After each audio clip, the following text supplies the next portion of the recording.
This is LBC from Global, leading Britain's conversation with James O'Brien. 3 minutes after 10 is the time. A very good morning to you. How many times have you heard the phrase, sometimes indeed from people who've been a little bit slow, shall we say, or unenthusiastic in their condemnation of the race riots or the Farage riots, whatever you prefer, that we've been seeing unfold on our streets in recent days? How many times have you heard them say we need to have a sensible conversation about immigration? Do you know what happens to them when we have sensible conversations about immigration? They reach for ever more provocative and absurd lies, up to and including, of course, two-tier policing, which is the phrase du jour for the kind of people who have both fomented and contributed to the civil disorder that we're all enduring.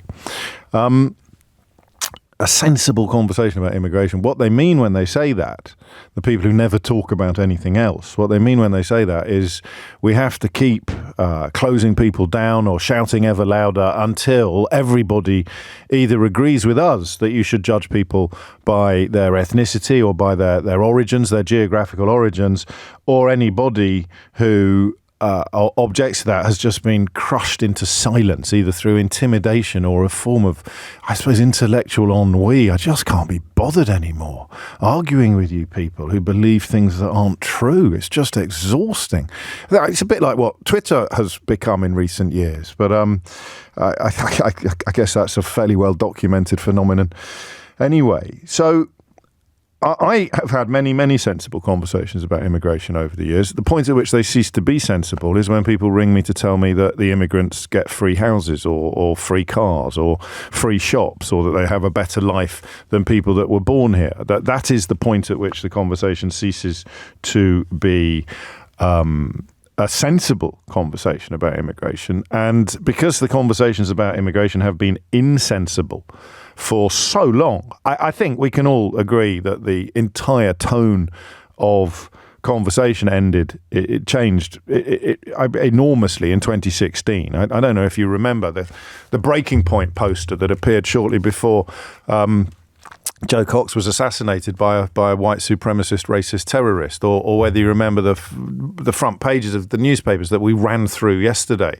to point out the hypocrisy of, for example, the Daily Mail celebrating the rejection of race rioters when pretty much every front page they had in the 3 weeks running up to the 2016 referendum vote could have been a banner at a race riot, at one of the riots that we've been seeing this week. So you have this scenario where people who want to have completely insensible conversations about immigration, the kind of people who think that you can blame every Muslim in the country for the actions of one extremist, or even you could blame every Muslim in the country for the actions of one person who wasn't even a Muslim. That's entirely insensible. It's borderline insane. It's certainly delusional, it's certainly unhinged, but they are the people who keep saying we need to have a sensible conversation about immigration. Just think about it. It's absolutely bonkers. And what's incredible, and I want to make it clear before I look at the policies that have created the crisis that we find ourselves facing today, is that the Labour Party have gone along with it. I don't want anybody to think, as I now launch into a brief critique of why the care sector is in a perilous state, and why British universities could soon be facing some very, very serious problems as a direct consequence of Conservative policies. Rhetorically, at least, Keir Starmer's Labour Party has done next to nothing to push the conversation back in the opposite direction. So here's a headline. Bear with me a moment. All right, if you are a bit racist, then I think you'll react to this headline differently from how I would. So here's the headline. Well, no, maybe that's not fair. You don't have to be racist. You've got legitimate concerns about immigration, right? You've got legitimate, or at least you think they are legitimate concerns. And I respect your freedom of thought. I really do. So here, your legitimate concerns, there's far too much of it. I don't mean you. You don't mean the people that you know.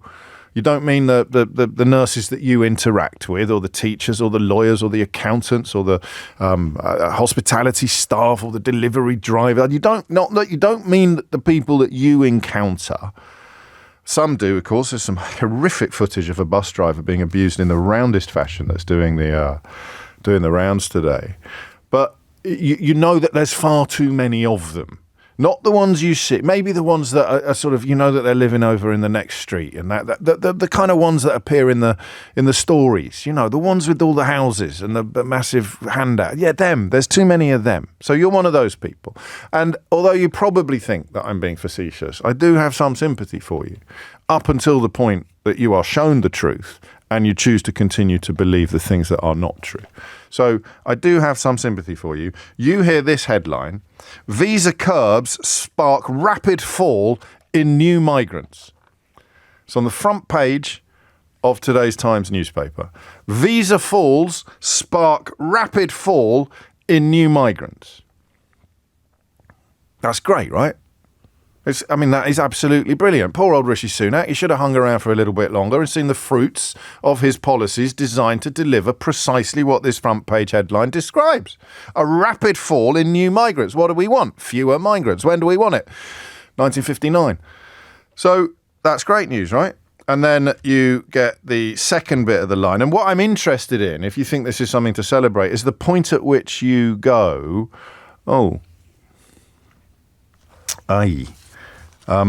maybe this isn't actually the brilliant news that I thought it was. And I don't know if you ever reach that point. I don't know if that point is ever actually reached. But let's see, shall we? So the stand first, the sort of mini headline below the main headline, contains the lines: requests to work or study in UK down by a third. Right, we still celebrating? So people wanting to come here to work, and the way that this visa system works, the job would already exist. It is, you would be applying to fill an established vacancy or to take up a place in an educational institution that you were qualified to take up, right? Requests to work or study in UK down by a third. Are we still celebrating? I don't know. So then the story itself begins. Britain's high levels of immigration are falling significantly after curbs on visas contributed to a sharp decline in foreign workers and students applying to the UK. The number of migrants and their family members seeking to come to Britain on skilled worker, health and care and study visas fell by more than a third in July to 91,300 compared with last year. That's a big number. That's a big drop. Are you still celebrating? Is this still great news? Great, yeah, we need fewer of them. We need fewer skilled workers. We need fewer health and care workers. And we certainly need fewer students. Bloody students coming over here learning stuff. And then we come to the third paragraph. The fall has been particularly stark in monthly applications for health and care visas, with an 82% decline in their number to just 2,900 in July. The number of people applying to study in the UK has fallen by 15% to 69,500. And remember, the fees that are paid by foreign students are higher than the fees paid by domestic students, which means that they help to subsidise the education of our children, or even us, if we're thinking of going back into education a little late in life. And then the fourth paragraph. The previous Conservative government banned those coming to study in the UK and those on health and social care visas from bringing family members with them. We already know about the enormous costs that can be accrued by these people. And the kicker for me, of course, as someone who leans to the more equable and compassionate side of politics, or the left, as some people prefer to call it, Labour has said it has no plans to change the policy. Two things going on here. One is, I think, a fairly obvious reaction to being made to feel less welcome. A bit like when everybody voted Leave to get rid of all the immigrants and they left. And they went, oh, no, I didn't mean you. But it was too late because they were already back in Poland or France or Germany. And the second thing that's happening here is a politically advantageous to Keir Starmer if you accept the necessity of appeasing or pandering to or looking after people who think that the numbers are more important than the realities, who will simply celebrate, as I said to you yesterday, the numbers are going to come down so far and so fast, partly because of these disgusting policies, but also because of the spikes delivered by Ukraine and Hong Kong. So by the autumn, when the numbers are released, I would not be surprised, and nor would the head of the migration watchdog, if the figure has come down to below 200,000. Whereas, of course, at the moment, it's, I think it's 764,000, the highest it has ever been. So they're going to plummet. They would have plummeted anyway, even without alienating health and care workers or students. So in many ways, these policies will have helped Keir Starmer deliver on his questionable promise to reduce those figures, those enormous sums of 764,000 and the year before 685,000. The problem is that various sectors have enormous problems. Michael is in Basel and he's delighted. He says, it's the best news I've heard for years. 130,000 vacancies at the moment in the social care sector. It's the best news that Michael in Basildon has heard for years. And that's what I want to address today. Not him specifically, but there are, of course, plenty of people who do think or will think that this is good news. What is the sensible thing you can say about this? How do we intelligently address the fact that even if you subscribe to the, to me at least, profoundly unpleasant rhetoric that we should, quotes, train our own, end quotes, who are you going to train? The people setting fire to hotels? People lobbing wheelie bins at the police? We're going to get them into the care homes, are we, to look after your nan?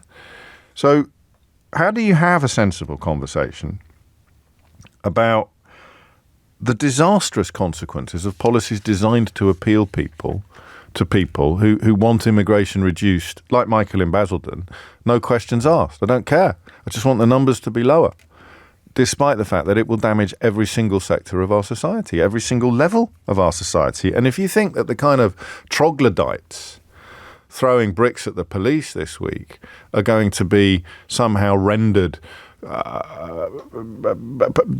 decent members of society by a massive drop in the number of foreign workers and foreign students coming here, then I've got several bridges to sell you.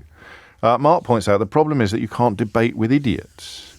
Well, it's a living, Mark. I think you have to try, don't you? You have to at least try to do so. But all of the people, of course, who talk about having a sensible conversation about immigration actually mean the opposite. The last thing they want to do is talk about why it is a good idea to have hundreds of thousands of vacancies that could be quite easily filled by a visa system that was working quite well. So I'm going to open up the phone lines. What I really want to know, because I haven't got an answer to this. I know what you're thinking. I've got an answer for everything. I haven't. I've got an opinion about everything, but I haven't got an answer to this. I haven't actually got an opinion about this.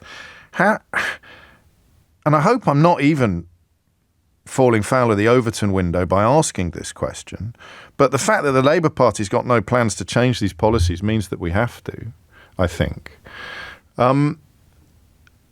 Why? How do you do it? What is the conversation that recognises the necessity of high-ish immigration in the low hundreds of thousands, without stopping people who we need here coming? So there are two ways into this. One of them, as you can tell, is a little bit flabby intellectually, because what I want, I can tell it's flabby intellectually because the producer's looking at me with a very confused face. She gets very cross if I don't ask a nice, simple, encapsulated question. You'd think, wouldn't you, after all these years, she'd got used to my verbal meanderings. I know you are. You can still ring in and answer these questions, even without knowing what the questions are. I've got enormous faith in you for doing that, but it makes her job considerably harder, for which I apologise. But what I'm looking for, the sort of golden egg this morning, is how you square the necessity of immigration in these sectors with the rhetoric and the politics of constant insistence that it's all too high. I can't see the way through it. I've talked to you about what they say in private versus what they say in public. what they say in public is we need to bring it down. We need to bring it down. What they say in private is we need foreign workers to come here. So what do we do if you want to buy into the we can train our own or whatever it may be? What do we do in the meantime? Let's pretend it's true that we can take armies of people who are currently doing something else or doing nothing and turn them into nurses and turn them into care workers and turn them into veterinary surgeons and turn them into chefs and turn them into waiters and turn them into hotel receptionists and hotel managers. So we can easily do it. We can take some fellow when he gets out of jail for setting fire to a hotel. We can stick him on a training scheme, and this time next week he'll be the manager at Claridge's. So let's pretend that's true. What do we do in the meantime? What do we do in the meantime? And the second way into it is how it's affecting you. So if you run a care home, I've had some lovely conversations over the years with people who run care homes. If you run a care home, how hard is it now? If you're in hospitality, and does anybody know how this is going to impact upon the educational sector? And what does it mean to British universities to see a sharp fall in the number of students coming here from overseas? What will it impact? What will the impact be? So how does it affect your world? 0345 6060 973. And how do we have the sensible conversation? What is the sensible conversation? If both parties are in support of policies that suck potential staff out of crucial what is the sensible conversation about immigration? Because I'm not sure I know, and I do this for a living. Hit the numbers now, you will get through. 0345 6060 973. What does the sensible conversation about immigration sound like? In the context of figures that show it's coming down, woohoo, but it's hitting sectors that we really need. Oh, do you see the problem? I hope you do, but if you don't, it's probably my fault. James O'Brien on LBC. The figure, some 81% applications for care worker visas are down 81% on last year. Student visa applications down 16%. And if you were sitting in a foreign country at the moment and thinking, I might go and work in a care home, or I might go and do my degree in England, look at what's coming out of your television screens. Look at the photographs that are appearing on your news feeds online. Look at the photographs that are appearing on the front pages of your newspapers, because the riots in England are big news. Everywhere else, there's a dire skills shortage, 130,000 vacancies in care. Student application, if this drop carries on through September, then universities are not going to fill their places. And if universities don't fill their places, they become financially inviable. And I don't know how big a role in that particular process scenes of race riots on the streets of England will play.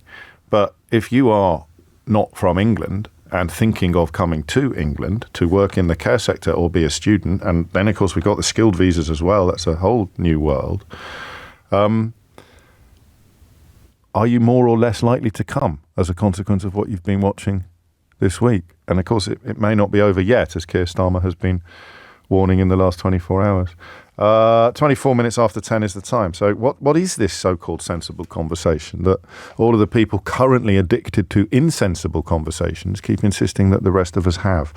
Mark's in Deptford. Mark, what would you like to say? Hi, James. Long-time listener, first-time caller. Welcome. I have worked in the staffing and recruitment industry for over 30 years. Sometimes feel responsible for Brexit because at one point had 35,000 Eastern Europeans working in Lincolnshire and Cambridgeshire.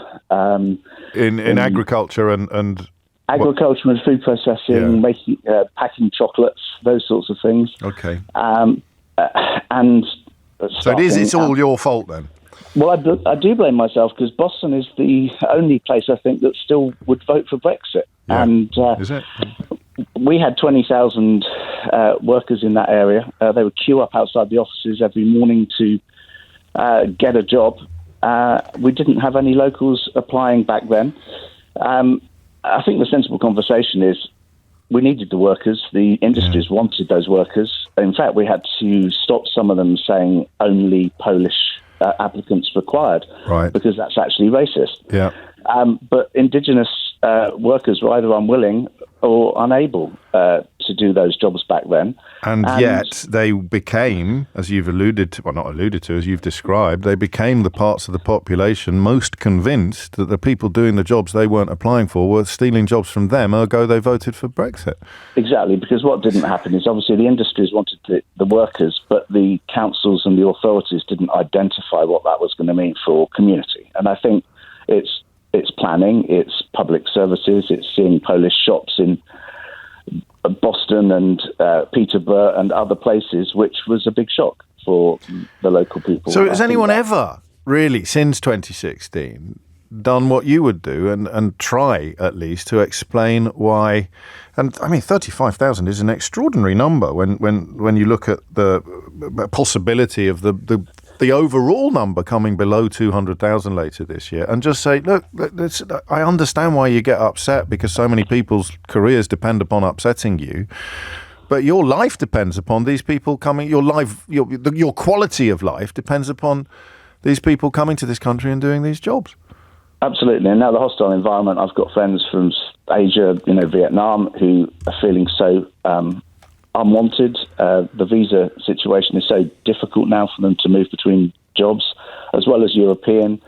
And of course, doctors and medics particularly doctors, can work anywhere in the world. So why would they come here?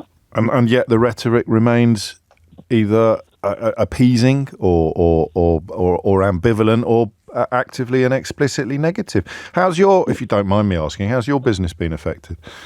Well, I work now as a consultant to staffing businesses, so right. that there's always work to do to advise them on that. But just something else I would say is I was also I was an expert advisor to one of the biggest universities in London, and with fees having been frozen and no inflationary increases for a number of years, we can have another debate whether over 9,000 for education is a good price or not. The requirement for international students to come and fund those Redbrick and Russell Group universities is so important to their survival, let alone them thriving. And that's another part of this. So if student numbers are falling, even more universities are going to go to the wall.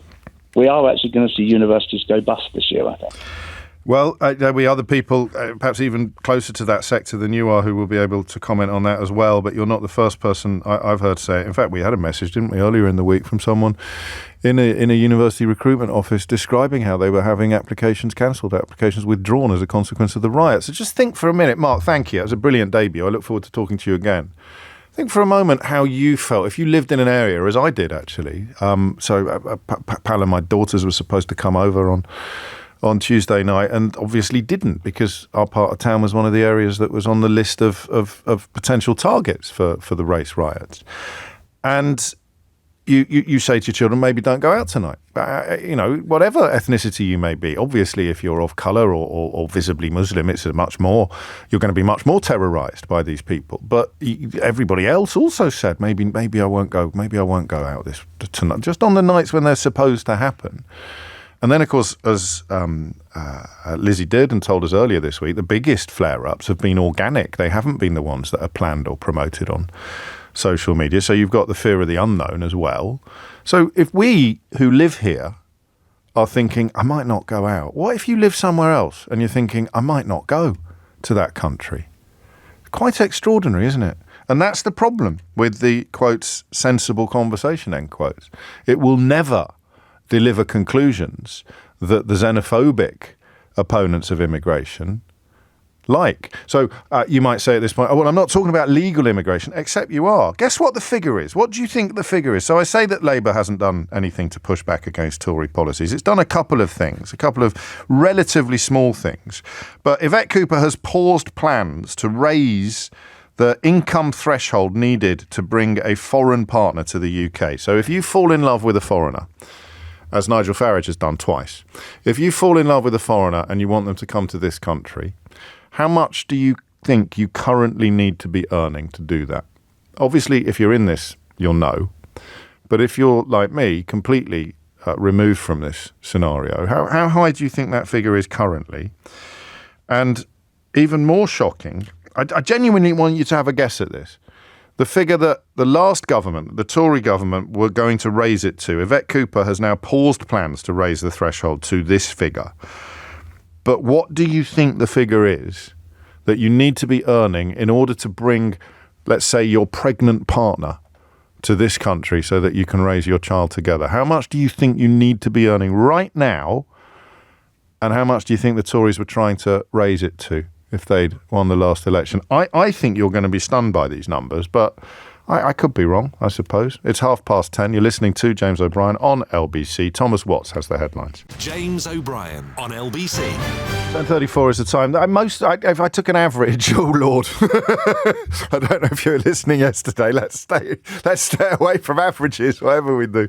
But I think most of you thought that about 25 grand would be the figure that you need to earn in order to bring a foreign partner to the UK from overseas. Some of you thought it was 18 grand, which was true before the Tories increased it. That was this year. So this year, they increased it from £18,600 to £29,000. So if you want to bring your pregnant partner here from overseas, anywhere overseas, you need to be earning 29 grand. This time last year, you needed to be earning £18,600. But if the Home Secretary hadn't paused the Tory policy, and pause is, of course, not the same as bin, the figure had gone up to £38,700 if you wanted to bring your partner here from overseas, regardless of whether or not they were going to get a job themselves on their first day in the country. And of course, the partner coming over, possibly not the pregnant one, but all the other non-pregnant partners coming over, male and female,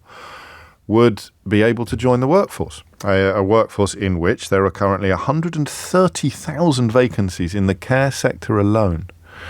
Universities, if you are wondering, people listening to this programme know more about it than I do. Andrew writes, the effect of reduced numbers of foreign students is simple, James, and direct to understand. I'm a lecturer at a UK university. We've recently been told that consultations have begun to reduce the number of lecturers employed as student numbers decline. The effect of reducing student numbers is literally to threaten the existence of universities and the thousands of jobs they provide. So these policies are deliberately designed to do what is now happening, to create vacancies in sectors and to threaten the survival of British universities. So what does the sensible conversation about immigration sound like? Kevin's in Glasgow. Kevin, what do you think? So slightly complicated answer to the question, I guess. I bet it's not as complicated as the question. It took me 20 minutes. Well, my issue is with the question. Go on. Fundamentally. Fair enough. And what I mean by that is that I think that the political right, shall we say, like to use immigration as a simple answer to very complex questions in society. The reason you don't have a job is because of the immigrants. The reason that, house prices and wages, the differences between the two is skyrocketing, immigration. And actually, immigration isn't the problem. I think the problem is wealth inequality. And for them, and by them I mean those that sit on the political right, it is far easier to talk about immigration as being the issue rather than looking at the more complex issues we face in society. Oh, I think you're being generous. I think they are generally beneficiaries of the wealth inequality to the point where they love nothing more than the fact that poor white people are blaming poor brown people for their poorness. Absolutely. And they prey on this. And I think unfortunately maybe the media in the left or the more mainstream media don't do a good enough job, if you like, of articulating this. But then that all stems from when we look at who owns our media these days.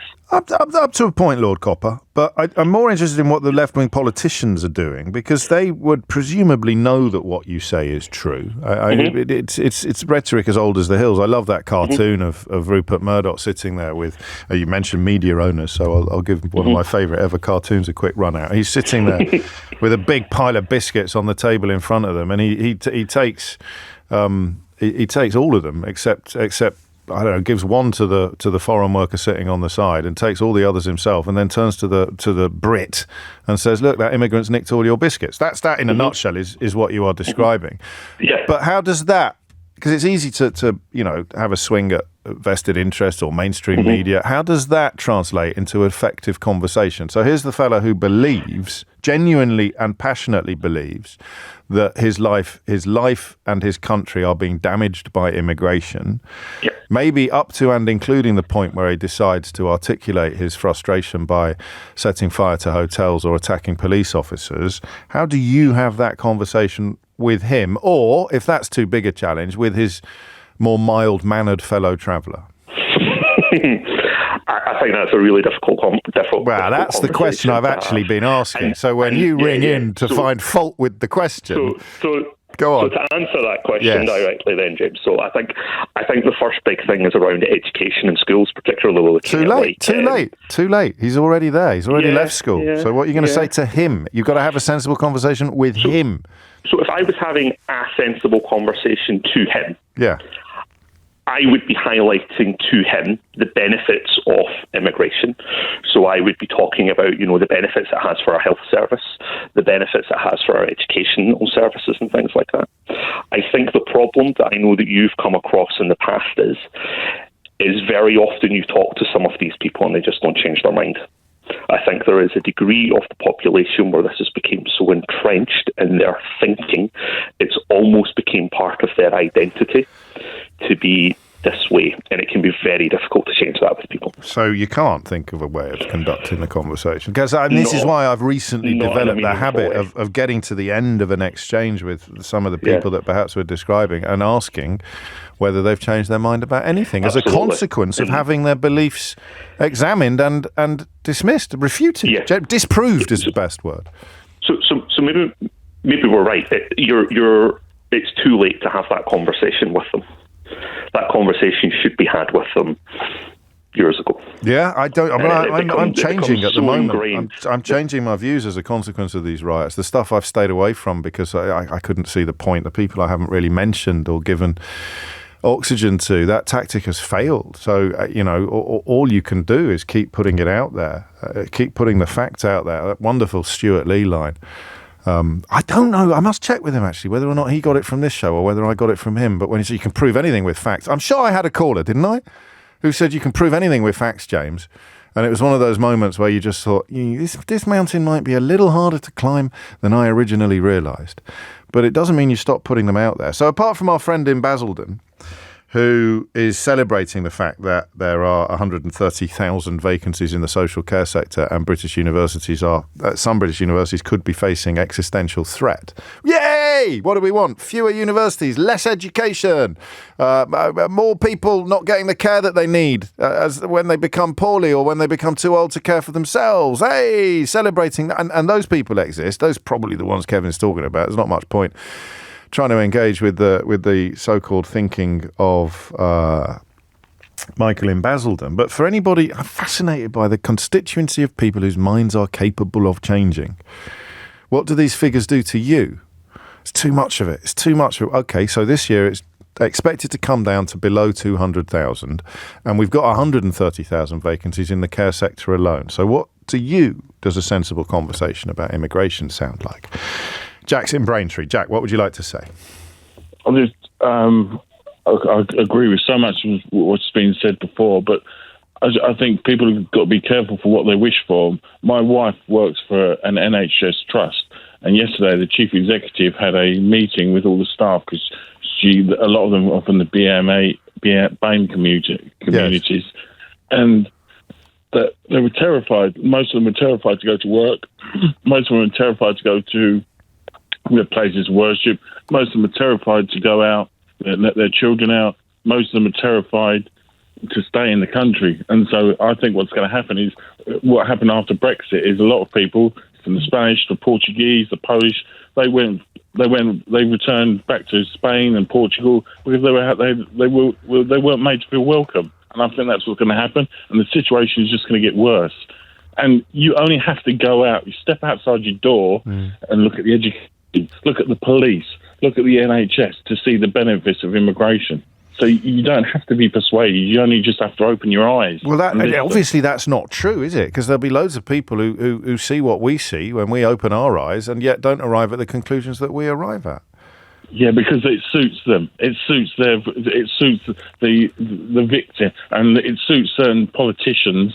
How they ever got voted on, I never know. It suits them as well. What's the vacancy situation at the moment in your wife's health trust? Do you know? Well, it's terrible. They're desperately going over to different countries now to bring people over, and it's difficult. And you speak about you have to earn a certain amount of money to get your partner over, but that's only half the story. Because if they want to come over, they have to pay for visas and things like that. And NHS I've got a friend at work. Yeah, and I've got a friend at work who's the visas. I think at the end of it, I think it's like a 5-year process. I think it's something like £12,000 or £13,000. But my wife was like visibly, she was crying after it because these people were distraught. And why would they stay? Why would you stay? If you've seen people who look like you getting attacked because they look like you, or getting abused because they look like you. I don't know the answer to that question. It's worse than I can remember it being. My wife's got mixed race children. To the bigoted eye, could be anything from Asian to Caribbean, and she's terrified. She's terrified for them to go out, and they're adults. And I would like to turn around and say you're being silly, you're overreacting. Yeah, me too. But you can't. You can't, can you? No, you can't. There's a clip doing the rounds at the moment of a bus driver being abused in the most disgusting terms and indeed spat at simply for appearing to be Muslim.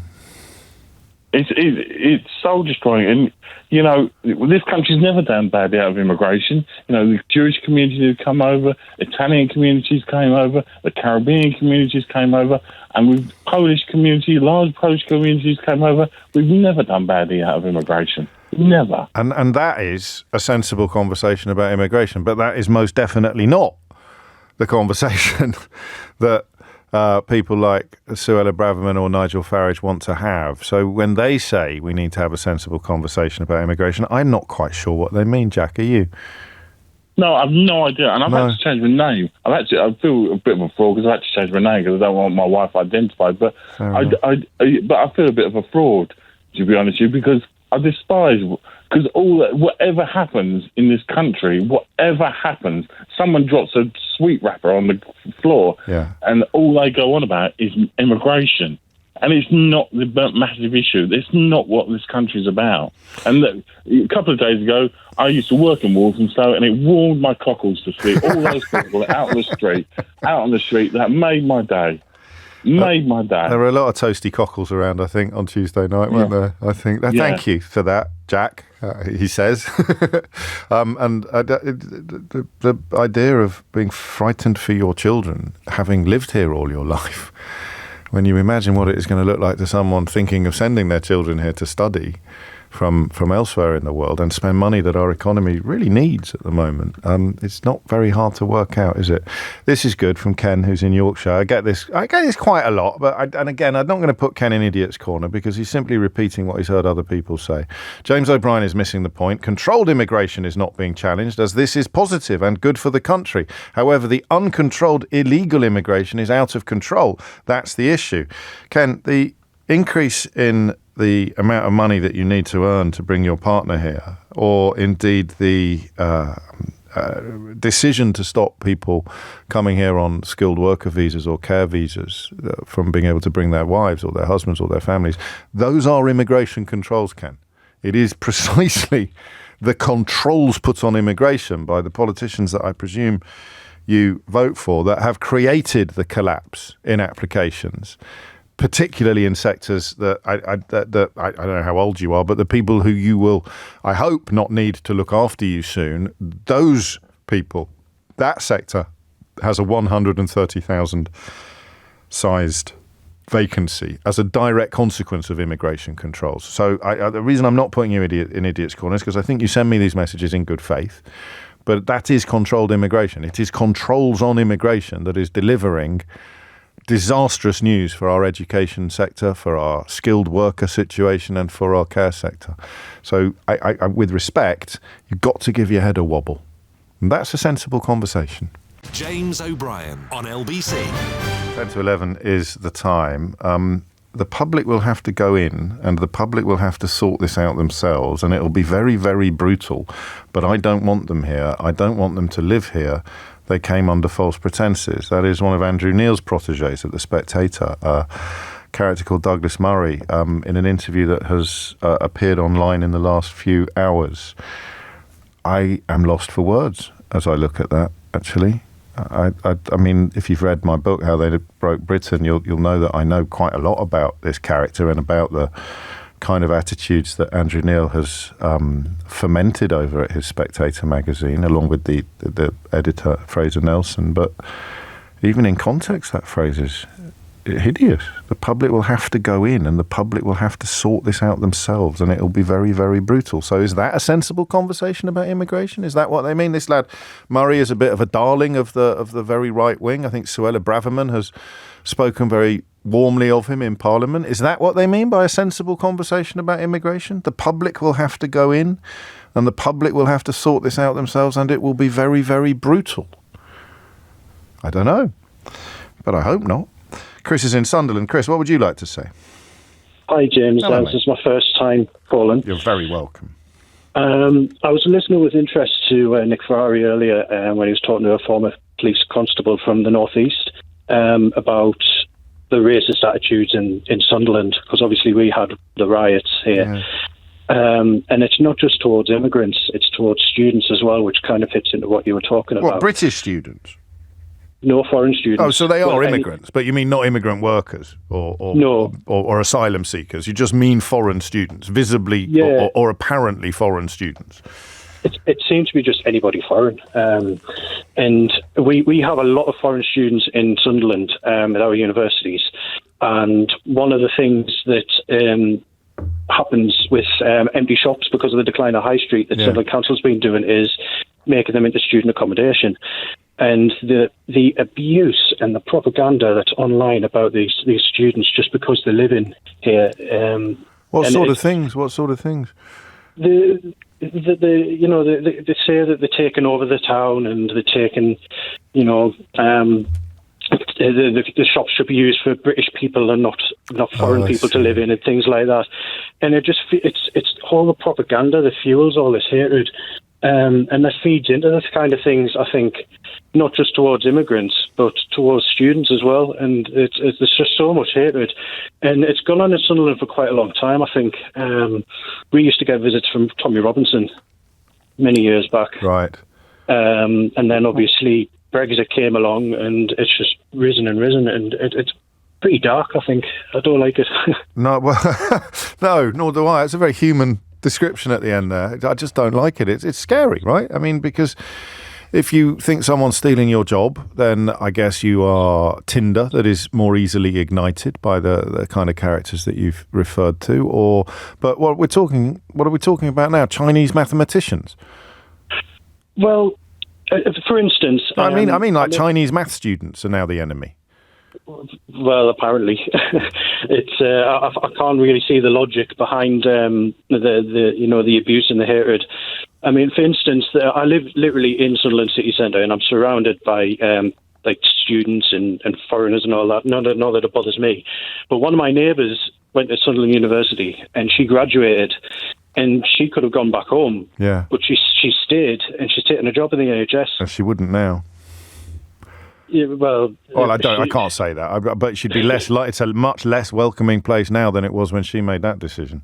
Well, thankfully, she's been on holiday during all this chaos, so she's missed it. But it's the point that she could have left the country after she graduated, but she stayed. She's made a home here, and she's taken a job, and in the NHS as well, which we're desperate for. I know. So. And the problem with these people, the far right and the racists, they just swallow everything they see online. They don't want to talk about the facts. They don't want to educate themselves. They don't want a sensible conversation. No, they don't. Which is what they keep telling us they want and what they need to have. Because a sensible conversation leads to the places that we go on this programme. It leads to your neighbour. It leads to Jack in Braintree describing his wife's colleagues in a mental health trust, crying in fear at what might happen to them if they were set upon on their way to and from work. It leads to acknowledgement of the size of the holes that will be left in our social care sector if this policy isn't reversed. And it speaks to things that politicians can't control, because it speaks to the impact of race riots or Farage riots on British streets, impacting upon people overseas thinking of coming to here to work or coming to here to study. Exactly. I mean, Sunderland in particular, Sunderland's gotten funding for new film studios to be built on the riverside. I read about that. And originally there was a large uptick in university applications for like film studies and things like that. That might be affected now because people have looked at what happens in Google Sunderland. You Google Sunderland. Yeah. You think, oh, that sounds nice. I'll go on that course. I don't know much about Sunderland. Whether you're applying from Surrey or whether you're applying from Sarajevo, I'll have a look at that. No, maybe not. And then they see an article by West Streeting about those Filipino nurses in Sunderland being abused and attacked, trying to go to work. And Lee Anderson telling his followers that the local hotel wherever in Ashfield was full of asylum seekers, and then having to backtrack and say, oh no, it turns out they were foreign nurses after all. Everybody relax. And it is just extraordinary that these people can act in this way without any thought whatsoever for either the truth or the consequences. Why, Chris, is Sunderland particularly...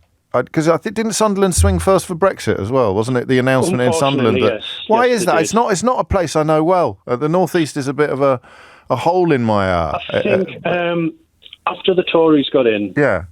And this is something I don't vote Tory, but even in an unbiased way, I will never forgive them for making it more okay to be racist. No. You know, the rise of the UKIP and even the BNP, because the BNP stood in 2019.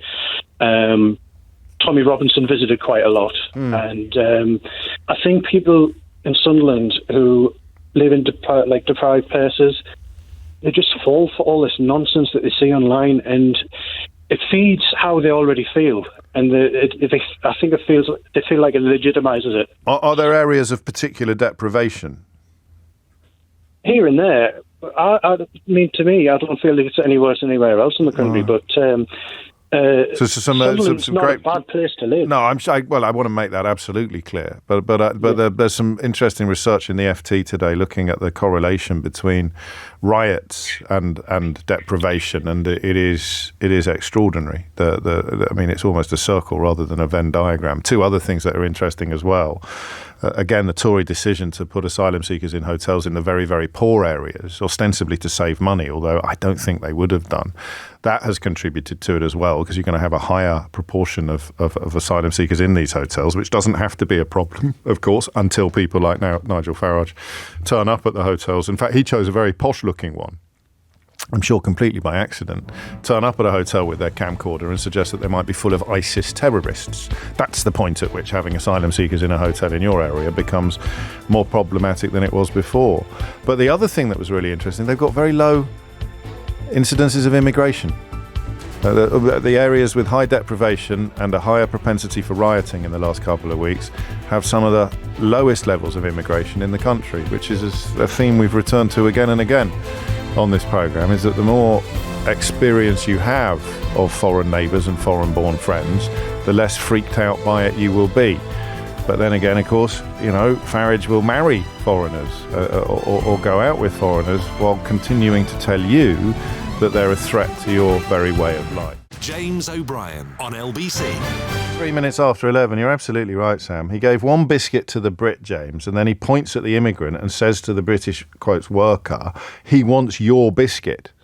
It sounds like a trivial correction, but I think it's pertinent in relation to asylum seekers who may be coming here, as they literally have nothing when they come here and are hoping to make something for themselves.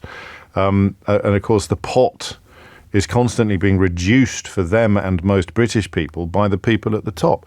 Is this a phone-in? Why is it easier to get people angry about asylum seekers in a hotel living on £1 a day than it is about Tory donors buying yachts as a consequence of contracts they receive for PPE that wasn't fit for purpose? Why is that? So I know what I get angrier about. Why is that? You look at, and it's not just the people whose names you know. There are examples of businesses that had no turnover at all, securing a couple of COVID contracts, not really delivering on what they were expected to deliver, and literally by the end of the year buying a mansion buying like an £8 million house in the Cotswolds. And that has literally all come out of the public purse.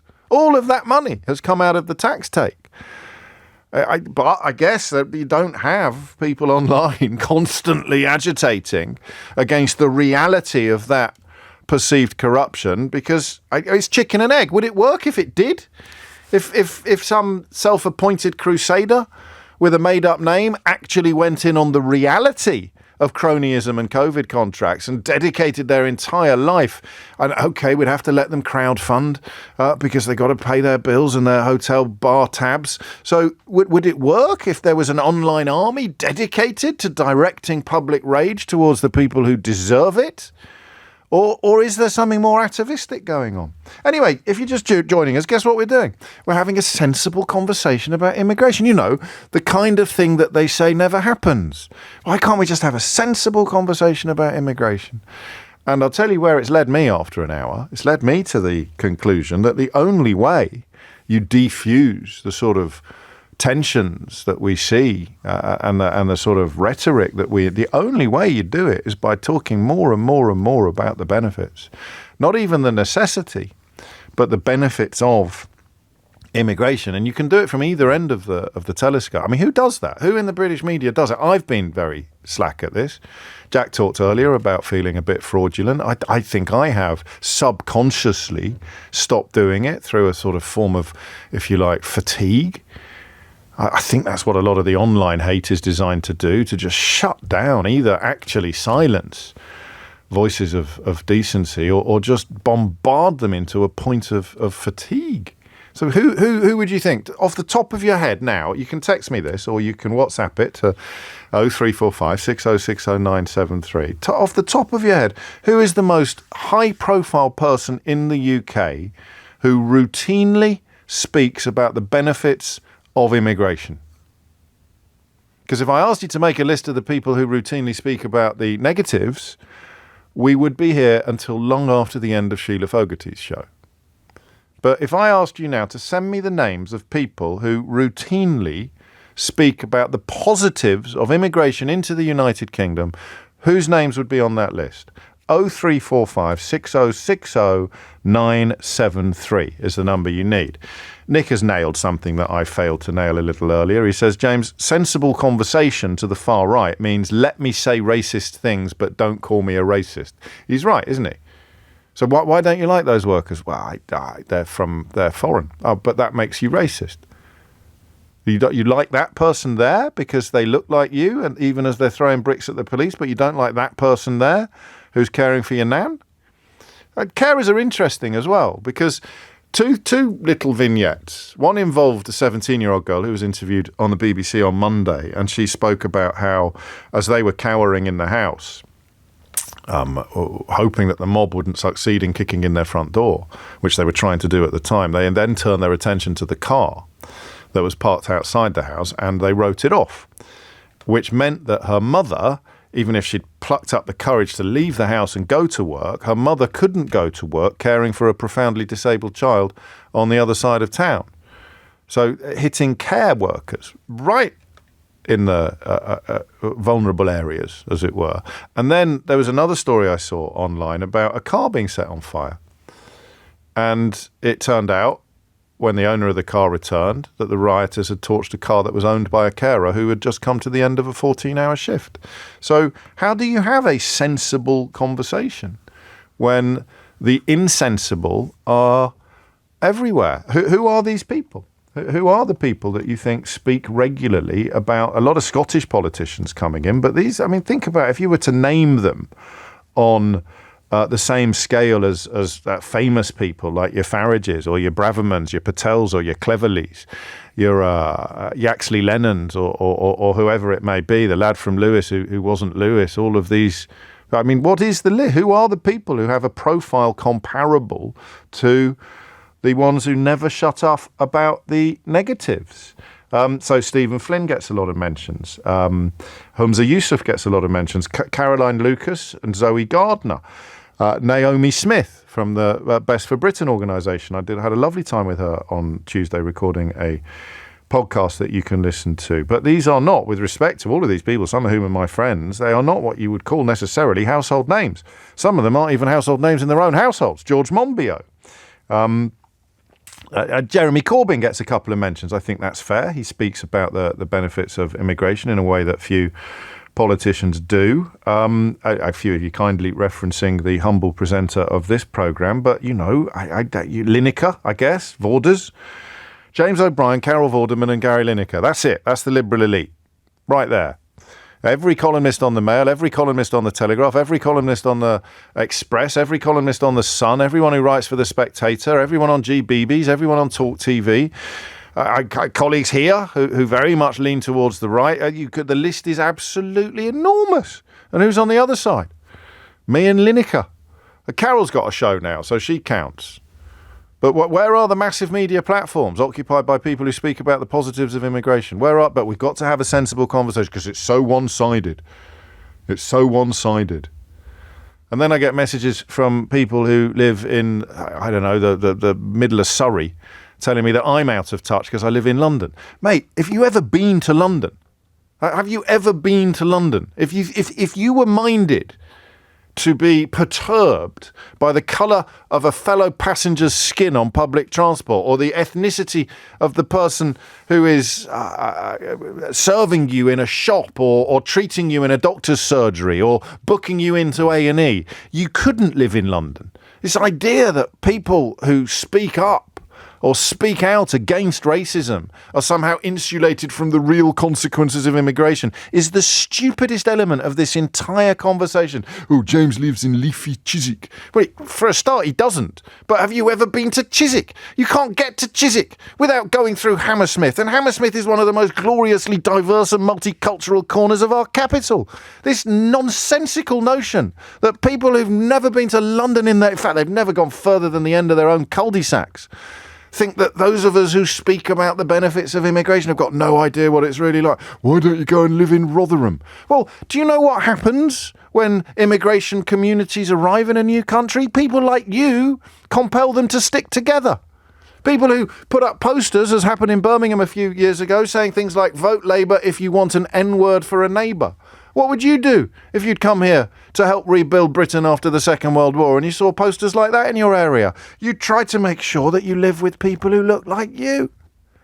And then when that happens, and when parts of towns become community hubs for newly arrived ethnicities, all of the people that didn't want them here in the first place start complaining that they want to live next door to each other instead of living next door to a knuckle-dragging racist like you.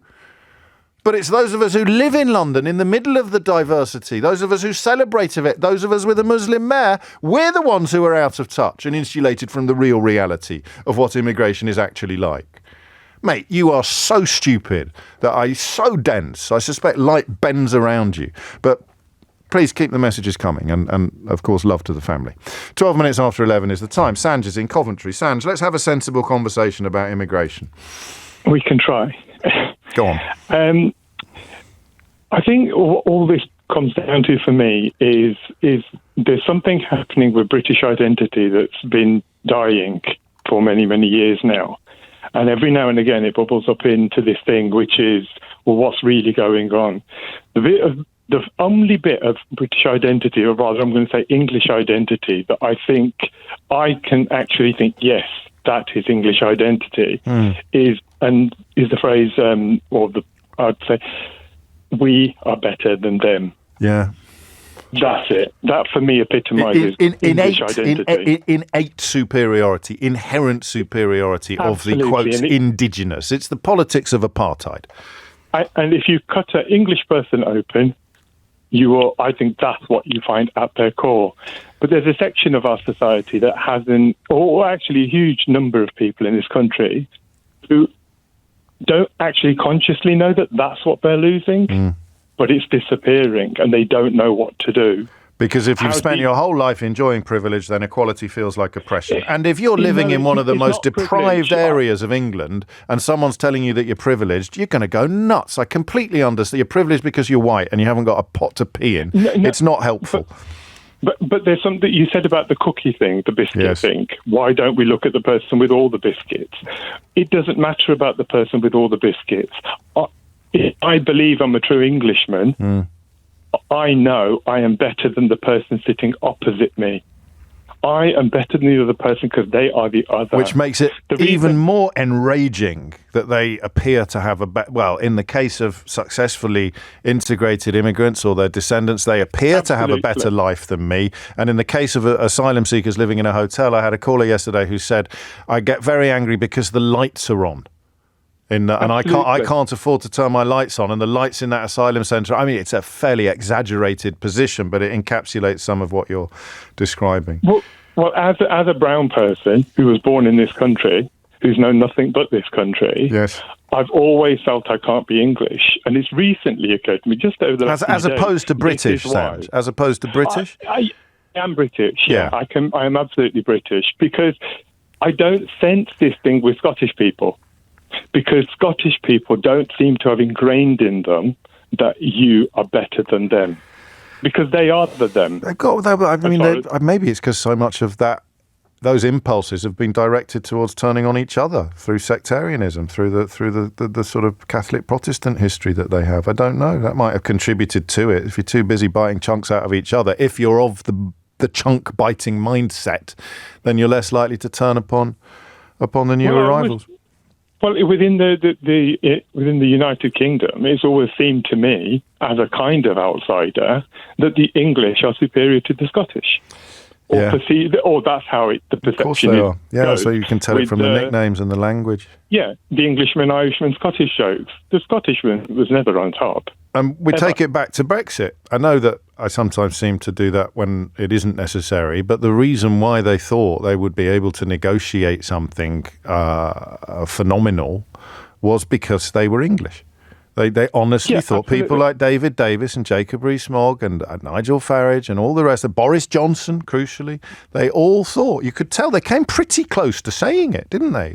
They need us more than we need them. No. Third countries, the way third countries are treated, that won't apply to us. Why not? Because we're English. They genuinely believed that it was some sort of magic spell that could... Absolutely. But what I'd really like to come back to is the people, the white working class, who in my dad's day, when they worked at the factories, the Asian people were put in their little group, usually working in the foundry, the harder jobs, and the white people in those slightly had the better jobs. It was always the way. And there was segregation within the factories. I'm talking about the 60s. And that's how it worked. And the English then felt it was okay because we are still better than them. We may be really far down in the country, but we are still better than them. That's starting to change. Even immigrants are coming over and making something of themselves relatively quickly. The reason, we can't integrate... If a brown person integrates... It's bad because they become successful and they're integrated. Can't get much more integrated than mayor of the capital city, can you? Which is makes it very odd that Sadiq Khan retains a particular place of hatred among all the people who claim that they want immigrants to integrate. Yes, but we're at this point that I don't know what the solution is. I know what the beginning of the solution is. It's to hear more from people like you and less from people like Uncle Nige. And also, of course, for people like me to I'm afraid, grow a pair and start returning to the territory where we are pointing this stuff out all the time, instead of doing what the Labour Party has done and almost accept that the ecosystem demands negativity towards immigration and demands promises to reduce it, even as the statistics show us that reducing it is hurting us. We're going to train our own. The Labour Party have fallen into that trap. It used to be so many. Sands, you're a legend, mate. Thank you so much. Have a great weekend. A lot of love for you coming in on the lines. But a lot of the stuff now, I sometimes wish I'd kept a diary for the last 20 years and just tracked the movement, because a lot of stuff that would once have been a preserve of a borderline far-right radio phone-in host, that phrase, we've got to train our own. And most decent people would hear that and think, well, that sends a disgusting message to your Asian doctor. We've got to train our own. What message do you think you are sending to that doctor over there who's come here from India or whose parents came here from Pakistan or Nigeria? I mean, we've got to train our own because you can treat my verrucas, but I don't really want you here. That's what the rhetoric of saying we can train our own does. All right? If you want to train your own, just do it. And if it reduces the number of people coming here, then so be it. But don't say it while they're cleaning your backside that we should be training our own to do it. And what was once the preserve of the fact there used to be stuff about accents and foreign languages up on the walls in emergency department. Why are there so many foreign languages up on the wall in emergency departments? And you just sort of think, well, sometimes it takes people a couple of years to learn the language of the country that they've arrived in. Farage talking about people talking foreign on trains and then having to admit that his own children speak foreign at home because if English is not your first language, the chances are you're bilingual, and being bilingual is good. Highly unlikely to end up bilingual if you're a product of the British educational system these days. Less likely, in fact, than you were, I think, 20 years ago. So you've got to do it. And then the conversation about, well, what's the bad immigration? That's easy. The bad immigration is the people whose applications have been processed and they don't have a right to be here. The bad immigration are the people that, and you can't say abuse hospitality because it's your own home.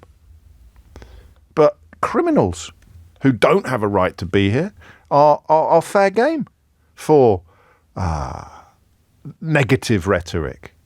But how we have allowed negative rhetoric about the tiny, tiny, tiny proportion of foreign-born people in this country who are not possessed of a right to be here to encompass absolutely everybody is a source of national disgrace.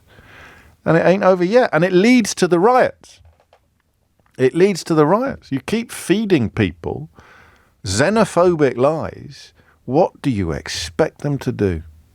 Which is why, as the dust settles, please God, I think that the responsibility for these and of course, how many times have I said to you, if the media grows a conscience, if the client media in this country, the race-baiting media in this country, the newspapers priming daily, if they could just begin to push back against what they've created, then we might just have a chance. James O'Brien on LBC. It is 23 minutes after 11 and you are listening to James O'Brien on LBC.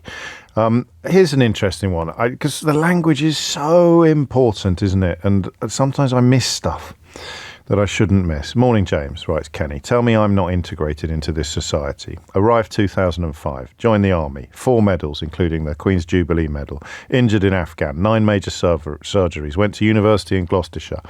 Bachelor of Science in Cybersecurity. Masters in Cybersecurity. Written 3 books. Now a tech leader. 3 boys born in the UK. Playing local football. Now tell me, as an immigrant, that I am not integrated. Mate, you're not indigenous. So you integrate, you become Mayor of London, for example, but you're not indigenous. So that's why the word indigenous is enjoying a bit of a comeback at the moment, because when people say integrate, they're lying. Can't get more integrated than being elected mayor of our capital city 3 times, more times than anybody else in history, which sounds impressive until you remember we've only actually had 3 mayors.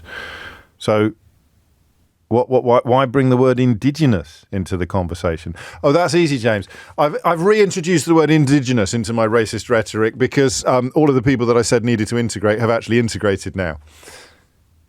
They are, teachers and doctors and nurses and they do, retail jobs, service sector jobs, completely bloody integrated. Mayor of bloody London.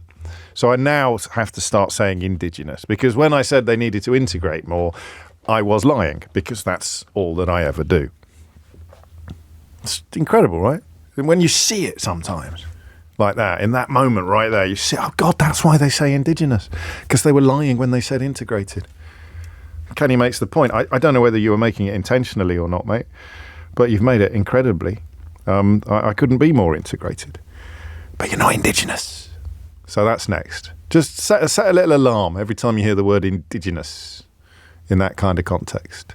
In many ways, it's meaningless anyway, depending on how far back you want to trace your own family tree. But there it is. So how do we have a sensible conversation about immigration without ending up at the conclusion that it will be dedicated almost entirely to talking of the positives? Stephen is in Exeter. Stephen, what would you like to say? Hi, James. Thanks for having us on. Hello. I just wanted to share my experience growing up, really going from very much anti-immigration to now pro-immigration. Yeah. And it wasn't really that someone had a conversation with me. It was basically from my experiences. So growing up in County Durham, I was always told that my opportunities were limited because people were coming over here and taking those jobs and those opportunities away from me. Yes. And then I moved. Where are you from? Are you from Sunderland? From County Durham. Okay. I lived in Chesley Street. I only asked because Sunderland popped up earlier, and I've had a couple of messages from people describing the deindustrialisation being a crucial part of that sense of jobs being taken away by foreigners when really they'd been taken away by technology and economics. But it's easier to process the idea that it's been taken away by an immigrant. Well, yeah, it's just easier to tell someone that rather than educate yourself and actually learn about the true factors why opportunities are limited. And it wasn't until I moved to Exeter with my wife and got a job in a supermarket until I actually changed my view, because I work with a lot of Polish people. Okay. And at first the word clashes between us, and I think that was because I had an inherent view on those people. But as I continued working in the supermarket and more time, I learned that actually they're some of the hardest people that I've ever worked with. And so I just think you can't really have conversations with these people. But what you can do is suggest to them, well, go and try and work with some, or go and put yourself in a position where you have to converse with these people, converse with migrants, converse with immigrants, and then you can actually see that they are. And that's why that pincer movement of rhetoric exists, isn't it? Because, you know, you can say to a middle-class bloke on the radio that he's got no idea what immigration is really like, he doesn't know how it affects communities. But the people saying that are the people who really are insulated from it, people like you used to be. The people who the more experience you have of living in a diverse community, the less freaked out you are by diversity, full stop. Unless you are a kind of deep-rooted ideological bigot. And if you are, then, you know, you've probably got a column in The Spectator. Well, I think it's comfort zones as well. I think once I was took out of my comfort zone and I had to move down here and get a new job, I started seeing these people for exactly what they are, and they're hard-working, honest people. Just like myself, I come from a working-class background, which a lot of people in North East or where I'm from are. And people who come from like different countries like Poland and wherever it is, it doesn't really matter where they're from. They're coming here to make a better life for themselves, and that's, you look at these people in Sunderland rioting, and I think a lot of you probably on a day-to-day basis are hard-working people like myself, and what you don't understand is that those who are coming over here are just trying to do the same thing. Was it a slow process? Did you just suddenly realise one day, oh yeah, I don't feel that way anymore, because it's not a sort of faceless threat to me that I'm thinking of when I hear the word immigrant? It's Pavel, who I sit next to at work. Or do you see what I mean? Yeah, but I was told that these people were the problem, but I never actually had any experiences with them. I think until you're face to face with, in my case, a Polish person, and you actually converse with them, you learn that, well, actually these are decent people. They aren't the enemy. They are part of what makes this country sustainable and great. And, you know, younger listeners may need a little reminder if they're thinking, no, Polish people aren't the problem. You go back to the referendum, around the days of the referendum, Polish, Romanian, Eastern European, the way that they were spoken about by people like Farage was absolutely despicable. And of course, it's just the spotlight of hatred that shifts. It's never the nature of the hatred that changes. It's always identical. They just shift targets accordingly. So, Stephen, that's a lovely call. Thank you. I think we should have sensible conversations about immigration more often. I wonder if you're one of the people who thought that we never had sensible conversations about immigration because we didn't accept the idea that people have constantly been given free houses or preferential treatment, or asylum seekers are all living in Claridges. How are you finding the actual sensible conversations about immigration from all sorts of people? I wonder if you're enjoying it as much as you thought you would when you cheered the politicians telling you that we never have sensible conversations about immigration. I'll tell you what we'll do after the headlines. We'll have some more conversation, shall we? Some more sensible conversation about immigration. But first, Thomas Watts is here with your headlines. James O'Brien on LBC. 11:34 is the time. I'm going to plug 2 full disclosures today, possibly 3, because we put out 2 full disclosures while I was away, and they're crackers, actually. I don't know. Does it make much difference to take up whether I plug them on the show or not? It probably doesn't, to be honest. But we did one with Robin Asquith, who is one of the most lovely people you could ever hope to meet in a million years. Your relationship with Robin is going to depend almost entirely on your age. So some younger listeners will know him from his recent appearances on television. Most recently, I think, in the Madame Blanc mysteries, Sally Lindsay's rather splendid Channel 5 TV series. And you might know him from his work with the League of Gentlemen lads as well. But of course, my age or slightly older will know him from that sort of saucy stroke smutty genre of filmmaking that was remarkably prevalent in the 1970s. People like me who love the work of Lindsay Anderson, the film director Lindsay Anderson, and particularly the film If, which was judged to be one of the finest British films ever made, will know that his acting chops are incredible as well. So he was my guest last week. And of course I wasn't here, so I didn't play you any. I'm going to play you a little bit of that shortly. But also this week's guest, this was an absolute corker. So if you don't like football, but you do like interesting conversations, I promise you that my full disclosure interview with Martin O'Neill, the Nottingham Forest legend and, of course, manager of Northern Ireland and Ireland football clubs, international teams, as well as various clubs. It was a beautiful conversation with a really lovely, thoughtful man who has a fascinating story to tell. That's what full disclosure is all about, really. And we've hit a couple of absolutely amazing seams in recent months of guests who just have amazing stories to tell. Russell Watson was a joy, a real joy. It's not been a duff one, except one.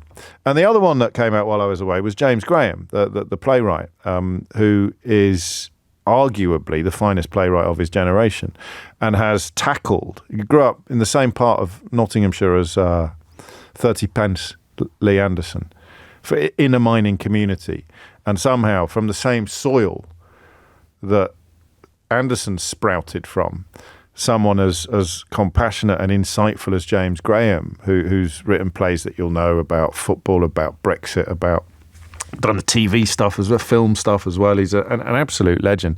And that was an incredible conversation as well about some of the stuff that we're talking about here when it comes to deindustrialisation, the consequences, of course, of Margaret Thatcher's policies, all of the things that would pop up if you were to have that so-called sensible conversation about immigration, which we're having because they keep telling us to. So we're having a sensible conversation about immigration. But so far, none of the people who loudly insist that we never have sensible conversations about immigration, none of them have rung in. A couple of texts, but none of the people who insist endlessly that we are constantly avoiding sensible conversations about immigration have rung in. And no, I am never, Rob and others, I'm never going to reveal the single episode of Full Disclosure with which I wasn't very happy. Ever. Unless you come to one of my book signings and ask me after I've had a glass of wine. 11:38 is the time. Kay's in Ruislip. Kay, what would you like to say? Hi, James. Hello. So I didn't know I was a daughter of an immigrant until I saw it in the headline. What do you mean? The word immigrant wasn't really something that I heard when I was growing up. Okay. I was thought, my parents came over here. My granddad came over here back in the sort of the 60s. My great-great-great-great-grandfather, we found a medal of his because he was in the Second World War. My grandfather came over here. He worked. We're talking about integration. I am from a Punjabi Sikh family. Yeah. So if I don't know if you know about the Sikh, some sort of in terms of the pillars of faith, yes. some working hard. And it is no. That's a British value.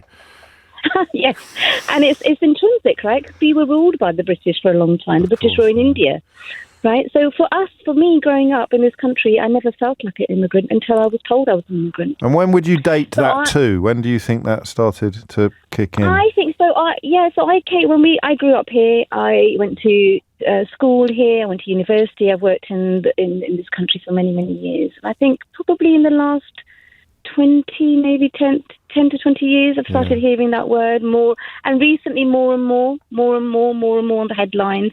I remember politics were quite boring when I was growing up. They always. Do you remember the Cones hotline? Yeah, when John Major felt that. Yeah, sorry, I interrupted you. Yeah, politics was the way I think I wanted politics to be serious. We didn't want sensationalized politics and them to be on the front pages all the time. And maybe I'm wrong in that. So my story is this: my grandfather came here, my parents came here. We talk about integration. My father and my grandparents and my uncles all wore turbans. They were told they weren't going to get any jobs until they removed those turbans. Yes, of course. Well, if you're a Sikh, that's quite a thing. So they had to shave their beards, remove their turbans to get employment. The way that we cooked was different. We had to change. Our mothers, we had to dress differently to integrate. We learnt the language. We integrated as much as we can. I've got family members who've married to, non-Sikh people, male and female. So we've got cultural diversity in that sense. And I think for me, I think the main thing for me is that having contributed to the country, working here, and I have a child, I wasn't able to afford a house where I grew up. So I moved out of the area into the Shire. And this is where it becomes really interesting, and this is where having a conversation is really important. So because I went to university here, I had I love the indie scene. I worked in the music industry. I worked in the media industry, right? So I moved into it's not very posh. Everybody else thought it was posh, but a predominantly white neighborhood. And I kid you not, the first day I moved in, I had a retired police officer run across the road from me and just said, I suppose you're going to change the drive and park 16 cars there. You're going to what? I said, why would I do? You're going to, change the drive. Change the drive, put block paving up and put 16 cars there. And I said, why would I do that? Because you're Asian. Because you're Asian. I said, no, I'm not. I said, I have no intention of doing that. I'm a daughter of a farmer. I love my garden. Right? So that happened. And then we started doing a little bit of building. The next door neighbour who had the English flag up on a pole. Yeah. We don't allow any of that. And so I'm not doing anything. I'm just literally, I suppose you're going to knock chimneys down. I said, I'm not knocking chimney down. I want a fireplace. I'm not changing the house. Yeah. It's I your just house. needed to make it habitable. It's my house, right? Yeah. And then that happened. And then 2 doors down, having looked at all the bylaws, etc., I lit a bonfire, and the lady came running out. We don't do those kind of things around here. So it would be very difficult in a court of law to prove that this was motivated by your ethnicity, and yet exactly the use of the we and round here. Yeah. We around here, and I felt it, and I had to, and you know what, I've been in that community now for 12 years. Every Christmas, just like my grandmother did it to Mrs. Sickham, who lived next door to us, I gave a Christmas card and a box of chocolates or a box of biscuits to my neighbour, and, very straight down the line English couple, lovely, sure. But it took, I kid you not, it took 10 years before he returned the card to me. And it was a conversation I had. He said, we were over the wall. He said, hi, how you do? Slowly, but over those years, what are you doing? I've just gone to a Rolling Stones gig. Yeah. What? You got the Rolling Stones? I'm like, yeah, I do. What have you done? What are you doing over summer? I'm taking my daughter to see her godfather, who's from Arran. What? Yeah. So, what, is he Indian? I went, no, he's from Arran. True, move from Arran is a Glaswegian blues you like, So this is absolutely fascinating. No, because what you're describing precisely the sort of people who are changeable, but as you say, it takes 10 years. And the sensible conversation about immigration, you are that conversation in human form. That conversation. In human that form. Conversation. Yes. Yeah, and my neighbour now, we chat. He now doesn't feel threatened and isn't. Now we don't have people. Well, Kay, I'm enjoying your. But if there is a but. Push comes to shove, to get to the but. Yeah. Well, I'm only hurrying you because we're short of time. The but is. I don't mean you. The but is when I came here, and I remember distinctly growing up. I grew up in West London, Southall. I remember the riot. Yeah. And my uncles having to defend. We weren't allowed to cross the bridge. We were told, don't cross the bridge because this is what's there, right? The but is that I was in France for a while. I came back and I had so many messages from my white English friends. Are you okay? Are you okay? I'm like, what is this? And that feeling. So when we're talking about rights, I've grown up with this.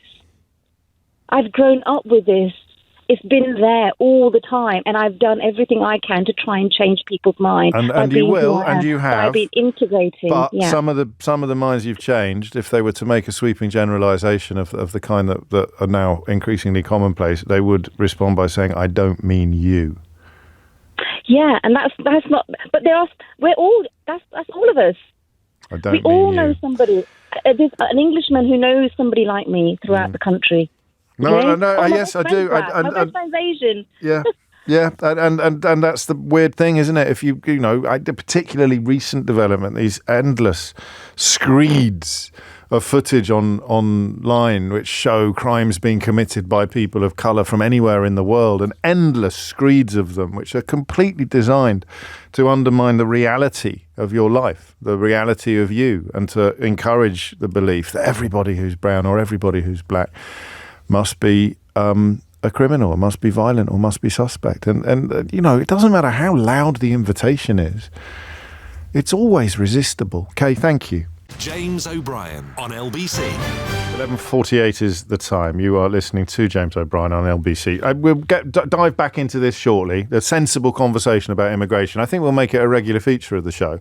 And then next time you hear someone say, you can never have a sensible conversation about immigration, you can say, well, have you listened to James O'Brien on LBC? According to some statistics that he shared yesterday, I think he has the largest audience share of any. I just checked with the producer. That graph they showed us yesterday, was it the largest audience share of any talk programme on the whole of British radio in this time slot? In terms of audience share as opposed to reach, it was, wasn't it? Including the BBC. That's incredible. Well done, you. And you, Keith. Great work. Nice one. Well done, Emily. Well done, Hassan. Well done, everybody. Obviously, I take a small scintilla of the credit for that. But anyway, so the most, what's that you say, the most popular talk show in terms of market share on the whole of British speech radio, in this time slot, obviously, they have sensible conversations about immigration all the time. How could you possibly have missed them? That's what you could say.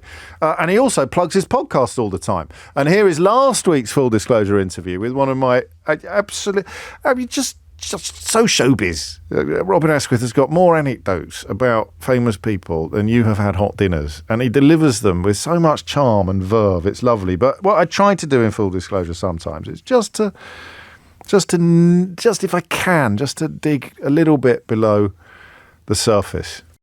My friends were Richard O'Sullivan, George Layton, Robert Powell, Dennis Waterman. Richard Beckinsale wasn't really part of that club, but he was obviously as successful. And going up for similar parts and same parts sometimes. But we'd walk down the street, no one would know who we were. Really? There was no social, nobody was that impressed.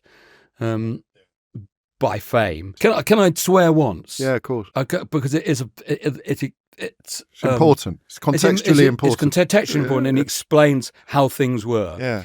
I was seeing not my girlfriend at the time, but my friend Linda Hayden, the actress, gone to see in Coventry at the Belgrade, where she was appearing with Paul Jones, and my car broke down on Shepherd's Bush Green, and there was the Odeon, and it had Robin Asquith in Confessions of a Window Cleaner with a queue wrapped round the block, and even had a sort of ladder with a sort of rubber version of me.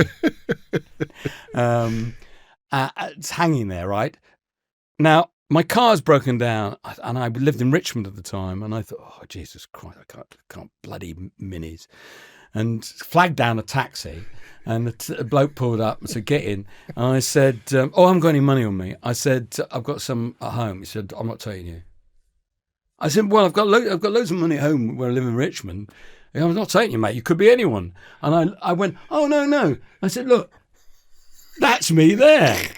And he looked at me and went, in your dreams. And drove off. So that's how famous. So there's a weird dichotomy then, isn't there? With did you like being when people did start recognising you a lot? Did you enjoy that? It was different. Why? How? I don't know. It was different. Like now, people are obsessed with it. Yeah. You know, even coming on the train today, you could see young people who now watch everything. Yes. And I am having this sort of strange renaissance at the moment, and so we're going, and you can see them going like this, and that's it's not really didn't really interest me at all. You just want to be admired by your peers, and I wanted you want the approval of people like Lindsay Anderson. Yeah, and I wanted to enjoy that sort of work. I mean, nothing has given me greater pleasure in recent years than Mark Gatiss. Yeah. Saying, well, you know what I'm going to say, when he got the Olivier Award, saying, who was your greatest influence? He said, Robin Asquith doing Arturo Ui. Nothing. Did you cry? Yeah. Because I would have done if that. Yeah. I mean, you think, Jesus Christ. There I was at Darlington Hippodrome. Yeah. And there was a 16-year-old. I mean, I would love that. I said to Steve Pemberton the other day, I said, I'd love there to be a tag to that story, that he'd come to the stage door and said, could I have an autograph? And I told him, I don't know whether I needed to be there. The more I listen to that, I just a very occasional chuckle and attempt to. It's a lovely interview, it really is. You can get it, of course, on Global Player. And I'll give you a little heads up on this week's guest shortly as well. But back to the sensible conversation about immigration. Nikki's in Gillingham. Nikki, what would you like to say? Hiya, James. I'm so glad you're having this conversation, because what I need from you is like more arguments to use. I was teaching a school, and we teach British values, and you know, the minute you'll get some child, just spouting nonsense that they've heard. Whatever it is, take back Britain or whatever, and I don't know how to shut them down, and that's really frustrates me. But I wanted to pick up on something you said the other day. I think it was Monday. Right. About, you said, was it 70 or 80% of people seeking asylum will have it granted? If they ever get their applications processed. Yeah, but my concern is what happens then, because if they get granted asylum genuinely, there's such a scarcity of resources now that has been created, obviously, by the government, and they distract people from that by setting us amongst ourselves. But, what is going to... is there going to be?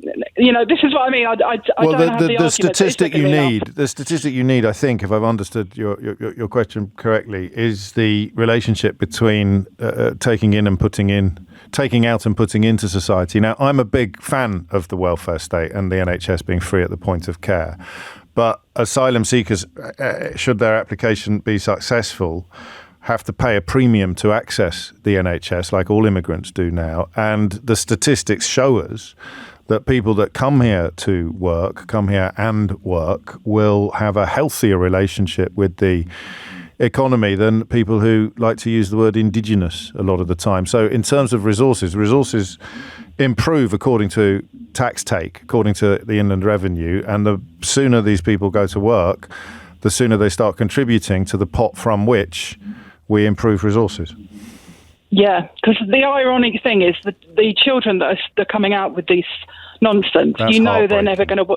They're never going to work a day in their life. They just, Well, I mean, I hope you're wrong, but you speak of what you know. That's the problem. I mean, and that's what you need. It is always the relatively simple pins, tiny little pins, can pop the biggest balloons, Nikki. As long as you know where the pins are.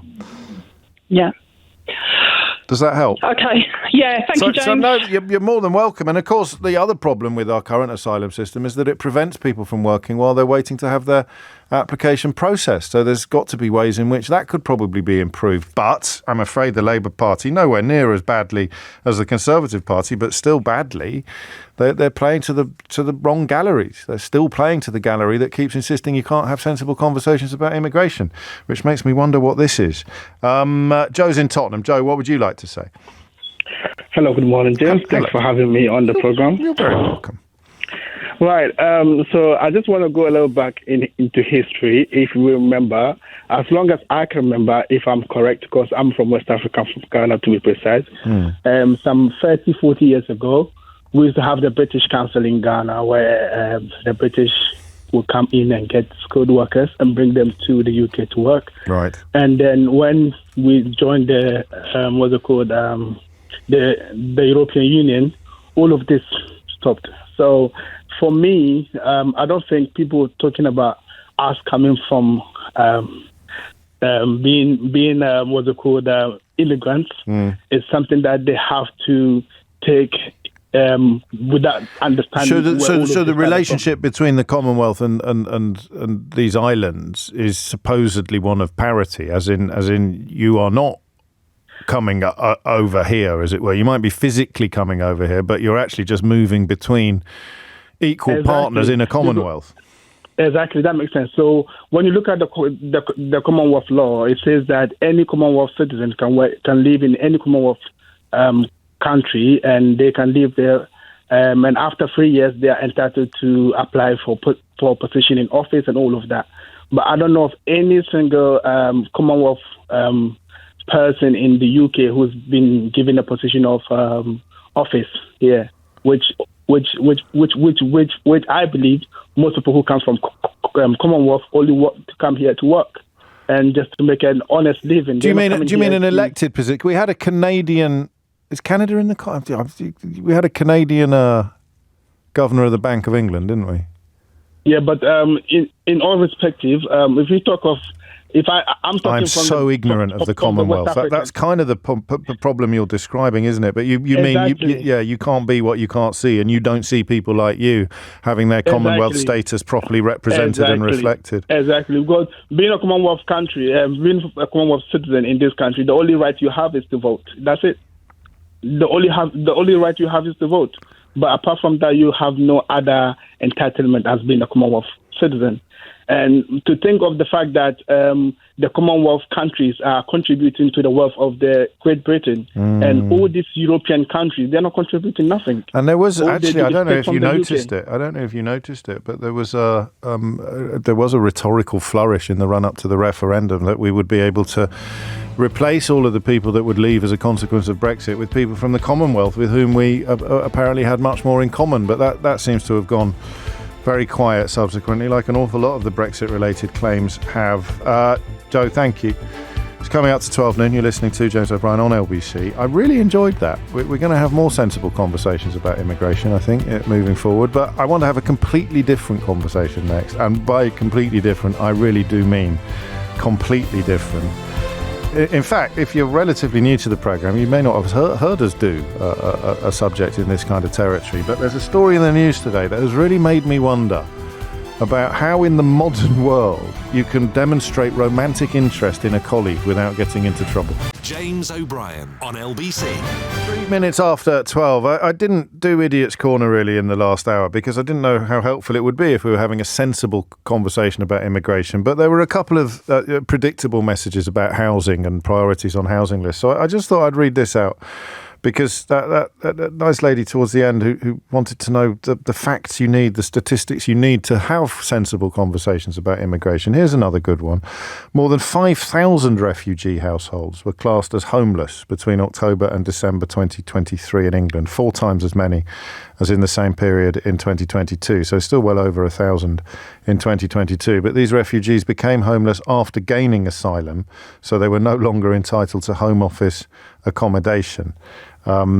So, the next time someone tells you they're getting a house and you're not, then you don't need to ask, why are 5,000 refugee households, so I don't know what the full number of people would be, why are they being classed as homeless if they're being given homes. I'll wait. 4 minutes after 12 is time. And speaking of things that popped up quite interestingly, I don't think in a million years you would guess correctly what newspaper this letter has been published in. All right, are you ready? Although I didn't vote for Nigel Farage, I have to accept him as my constituency MP.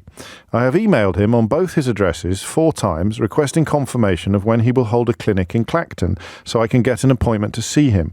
I have not received even an automated reply. I telephoned Reform Head Office to no avail and spoke to a member of staff at the Houses of Parliament to be told, you voted him in. Brackets, I didn't, close brackets, and that they can do nothing to make him respond to his constituents. That letter has been submitted to a national newspaper by Susan Larwood of Clacton-on-Sea in Essex, and I don't think you will guess which newspaper it is. Well, I've kind of spoiled it now by saying it's the paper you would least expect, but you can still play.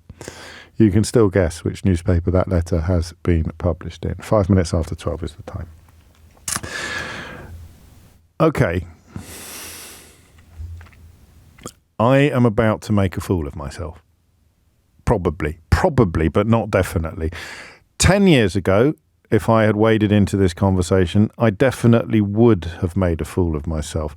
How big an addict to the programme would you need to be to remember the call that completely changed the way I, as a man born in the 70s, we were born. Oh no, that's the 50s. The call that I took a long time ago that just changed the way I thought about what you might call romantic matters in the workplace.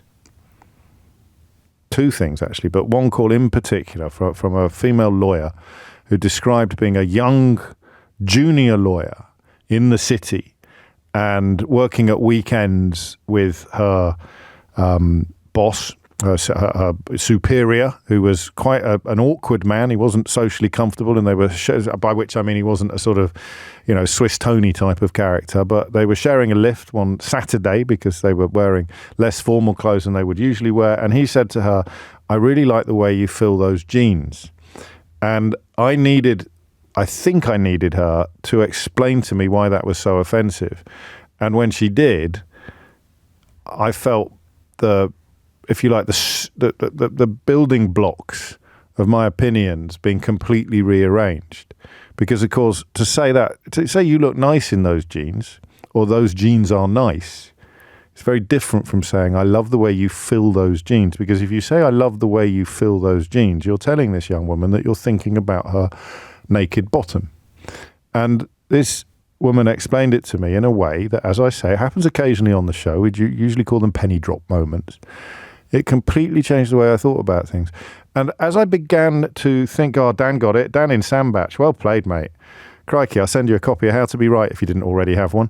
I then noticed something, sadly, in this building, when I heard a man older than me say of a female colleague in her presence, oh, if I were 20 years younger. And I wouldn't have clocked that as being obnoxious or offensive prior to that conversation with that young woman. Well, she wasn't a young woman when she spoke to me. It had happened 20 or 30 years previously, which I think speaks directly to the impact that things like that can have on women, about which men of my generation and older knew nothing. I like to think, albeit that misogynists like Andrew Tate are currently undoing an awful lot of the good that has been done in the ensuing years, the conversation has shifted rather a lot. Because, of course, if you say to a young woman as a man, particularly a man in a position of seniority, oh, if I were 20 years younger, you are doing 2 things. You are making it clear that you are thinking of her in absolutely explicitly sexual terms. But you are also not just indulging in inappropriate conduct, you're also indulging in remarkably arrogant conduct, because the subtext of that observation is that this woman would want to have sexual relations with you, which is unlikely, I think. And that brings me to a story that has been published in various newspapers today about a senior judge who has been disciplined for sending a love letter to a young colleague. He passed a handwritten letter to a woman that spoke of his feelings for her. Now, the reason why I want to have this conversation today is because I used to joke a bit about how hard it would be in the modern world for you to register romantic interest in a colleague in the way that I somehow managed to do 24 years ago, would you believe? So 24 years ago, I was a junior gossip columnist on the Daily Express, and the most amazing woman I'd ever met in my life began on the newspaper as a graduate trainee. So technically, I was a superior, albeit I had a pretty rubbish 3-day-a-week contract. It was still a staff job or a decent contract on a national newspaper. And I fell for her like 100 tons of bricks. But I've always been quite shy. You wouldn't think it probably, but I've always been quite shy in those kind of contexts. I need a very, very long run-up. So we were working together, and she was a trainee, and a couple of the jobs that I had, it was suggested she might want to accompany me on. And then after that, I then started inviting her on more and more, and I eventually reached the point where I think she's going to come to another level concert with me because I'm reviewing it, and I'm not sure she'd be doing that if she didn't want to actually spend some time with me. And then we had dinner with another journalist and his wife, and she went to the loo, and I said, I think she might quite like me. And my friend's wife said, don't be ridiculous, mate. You're way, way, way out of your league on this one. And on it went. The worst moment was probably when I said, let's go to this nightclub. I'm on the guest list, thinking she'd be impressed. And we got to the nightclub and walked to the front of the queue, because if you're on the guest list, obviously you don't have to queue up. And I give my name to the lady with the clipboard, and she's clearly never heard of me. So she's going through the guest list on the clipboard looking for my name. And then the owner of the club is at the bottom of the stairs, and he shouts up, "Oh, hi," to my wife. And I haven't seen you for ages. Where have you been? I'm thinking, hang on a minute. I'm supposed to be impressive. Come in, straight through to the. So it was a long courtship. It was a very long time before I was confident that she liked me. And I don't know if you could do that now. Particularly given the status imbalance. So what I started saying, I used to make 2 jokes about this. The first was that I was so backwards in coming forwards when it came to people that I fancied that I used to wait for a written invitation before I would make a move. I wasn't being, like massively, what's the word I want? I wasn't worried about the mores of the time. I wasn't particularly worried about overstepping the mark. I think I was just terrified of rejection. But my behaviour would have been exactly the same if I was being incredibly careful not to overstep the mark. But that wasn't my motivation, because in the early noughties and the 90s, there weren't really many marks. This is what I mean by social change. There weren't that many marks to overstep. If you liked someone at work, you just asked them out for a drink. The media, like many other sectors, powerful men would constantly be asking out younger women that they found attractive. Newspapers were pretty terrible for that kind of thing. And the other bit I used to say, so that was my modus operandi. I'd need a written invitation before I had the confidence to try to, progress a relationship. And the other thing I used to joke about when we started hearing stories about not being able to express a romantic interest in a colleague. It's happened relatively recently where relationships between staff are actually verboten. They are now forbidden. People can lose their jobs if it turns out that they've had a relationship, regardless of status, and sex, whether it's a powerful woman with a junior man or a powerful man with a junior. There are companies now which do not allow you to have sexual relations in the workplace for reasons. So one step down from that, where you are allowed to have relations, but you're not allowed to do anything that might be considered inappropriate or threatening or disturbing. So I used to joke, well, I suppose you could always send a letter. So you're not, you can't comment or compliment. Of course you can compliment people, but, in a decent way. So I said, I suppose you'd have to send a letter now, would you, to someone to express an interest in them? So would you care to join me for some oysters on Thursday evening? Would you care to... I'd send a letter about how much I admire your ankles and I would love to spend some time with you. So I send a letter.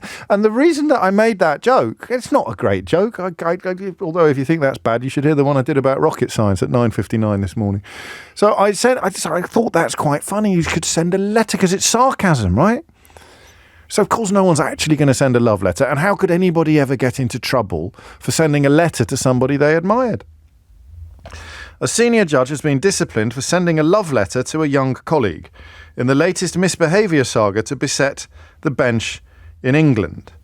57-year-old Oxford graduate, I'm glad they include these details in the Times stories, had written the letter and passed it to the young woman. But he now accepts that it was plainly inappropriate. In the woman's complaint to the investigations office,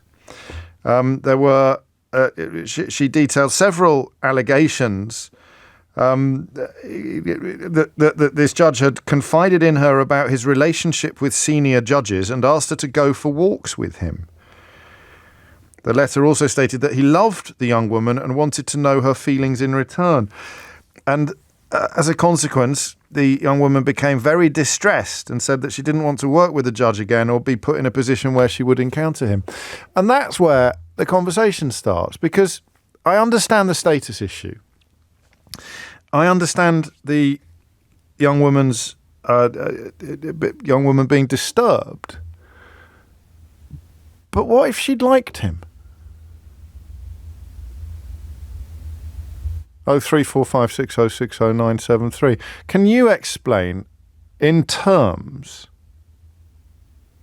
why this is so bad? Why sending a love letter to a junior colleague, which, as far as I'm aware, contained nothing indecent. I mean, we've had phone-ins on this programme about people sending pictures of their penises to complete strangers. And you've rung me up to tell me that's fine. Or that it's normal now to do thing pics. And that's why I warned you 10 minutes ago that I might be about to make a fool of myself, because it might be something that is blindingly obvious. But I come from a generation where sending a love letter is a relatively innocuous thing to do. And even if Keith sent me a love letter, if Keith sent me a love letter, I'd simply take him to one side, and Keith's obviously very senior to me. I'd take him to one side and I'd say, Keith, I'm so sorry, it's never going to happen. I hope we can carry on working together fruitfully and joyously together. So and that wouldn't be nice. That wouldn't be a very pleasant conversation. I have a colleague who once had to tell someone, categorically not Keith, that they had bad body odour. So there's lots of difficult conversations that you have to have in the workplace sometimes. But why is this love letter wrong? 0345 6060 973. And how can you express it? I mean, it may well be that we reach 1 o'clock today and conclude that a senior member of staff can never express a romantic interest in a junior member of staff. And you can explain to me why I shouldn't find that quite sad. Because there's a strong chance that if that were true in 1999, I wouldn't be married to the woman that I'm married to. So what's wrong with a love letter? And how can a high-status colleague express a romantic interest in a lower status colleague? And it doesn't matter whether it's man expressing interest in woman, woman expressing interest in man, woman expressing interest in woman, or man expressing interest in man. What's wrong with the love letter? And what else could he have done? 0345 6060 973. James O'Brien on LBC. 20 minutes after 12. Andy says, couldn't you have gone through a third party like at school? I'd say my friend fancies you. I don't know. I don't think that would be any better than a love letter. So you have a older colleague has fallen quite hard for a younger colleague and they want to let them know. In this case, he wants to let her know. So he sends a love letter. Not indecent, not pornographic, no photos, and he gets into a whole heap of trouble. And I kind of understand why, but I want you to explain it to me better. 0345 6060 973 is the number you need. Sarah says, love letters sounds creepy these days. And that breaks my heart. Does it? Does that sound, let me speak to some younger colleagues. Does that sound creepy to you? Love letters? Eleanor? A love letter? Really? A bit, Emily? Oh, Lord. Really? It's a love letter? Oh, it's a love letter if you like them as well. Anyway. Yeah. Okay. You mean an unsolicited love letter? That's not quite what I meant, actually. Yeah, unrequited and unsolicited. Yeah. Okay. So what else could he do? Should he listen to Mike Skinner more? The track about the thing he saw last night on ITV. If she plays with her hair, then she must be into you. So you wait for that. So, do you see what I mean? I wouldn't want to be young today. I really wouldn't. Carol's in East Grinstead. Carol, what would you like to say? I'm gobsmacked. I'm totally gobsmacked. What by? I'm really, I'm probably old school. I'm in early 70s. Okay. I was in PA investment and then nursing. Used to happen all the time. And I mean... But that doesn't mean it's good. We used to send kids up chimneys, but we wouldn't bring that back in a hurry. So I'm always slightly wary of thinking that everything was okay. But what you're saying is it didn't do me any harm. What I'm saying is, if he sent a letter, then all she had to do was either tell him, which is probably quite hard, or send him a nice note back saying, sorry, but no go. I like you as a colleague, blah, blah. Yes. That's it. Why take it further? So the poor guy now is in the papers. It's bonkers. And quite frankly, he was a judge, so I don't know what she was, whether she was a lawyer, solicitor. You have to be assertive in that job. Come on. You didn't have to drag the poor guy to the cleaners. No, I don't. Well, I mean, that's the world we live in now, where this complaint will be upheld and the sender of the letter will be cautioned for behaving in a plainly inappropriate action. And I'm more comfortable with that than you are. Yeah. But I still don't know what he could... I mean, so he's got two choices as it stands. He either lives with his crush and does absolutely nothing about it, or he articulates his crush. And the most innocuous way I can think of articulating a crush would be in a letter, actually. Exactly. And therefore, we are in a world where you cannot articulate your crush on a younger colleague, which I can live with. But I married the younger colleague that I had a crush on in 2000. Well, that was very nice. I just think it's very... What saddens me... And go on. Took him to the cleaners. Well, she hasn't taken anyone to the cleaners, she's Carol. Ridiculed him. Well, she hasn't, because no names have been made public. And remember, he's her boss, so she has been very assertive. She went through the proper channels to complain. That's assertive. Your generation didn't have the guts to complain. No. We just told them. Sorry, you just dealt with it. Well, she did. Yes, but she didn't to him, did she? No, she dealt with it in a way that makes sure he won't try it on with anybody else ever again. You didn't. But is it really trying on? Yes. We've all got hearts. He really fancied her and whatever. Well, I'm afraid you've rung in to persuade me in one direction. You're sending me off in the other at 100 miles an hour, Carol. It's just... You married your love of your life. How dare you bring my personal life into this conversation? That's absolutely outrageous. 24 minutes after 12. What would you do? Everyone thinks letters are creepy. You didn't go to boarding school. When we were at boarding school, we thought we were going out with people that we only saw once every school holiday, and the rest of the time the romance was conducted entirely in an epistolatory message. No, she didn't go to a different school, Keith. Well, she did go to a different school, but she existed. Honestly, I was brilliant at writing letters in those days. 25 minutes after 12. Thank you, Carol. Heather's in Bromley. Heather, what would you like to say? What I would like to say is, first and foremost, I come from a generation and that if a man writes a letter or even touches you where he's not meant to, he's not meant to touch you, you tell him where to get off. Yeah, but hang on a minute. How have we leapt from writing a letter to inappropriate touching? No. Hear me out. Okay, right? I'll give you an example. All right, be careful. Right? Yes. But it's me. I come from that generation of people, and also my personality is that if somebody writes a letter, and they want to take me out on a date, or even just verbally asks me, yes, I would just say, not interested. I'm sorry, thank you, but I'm not interested. But you've got to take into account some women feel intimidated by even what I would personally describe as the silliest things. But that's my personal view and the rules have to reach as many people as they can. You make the rules as much for the people who do feel intimidated as you do for the people who don't. Yeah, unfortunately, it's the times we live in. Why is it unfortunate? Why is it unfortunate to tell these men to stop sending letters to much younger colleagues in the hope of having romantic relations with them?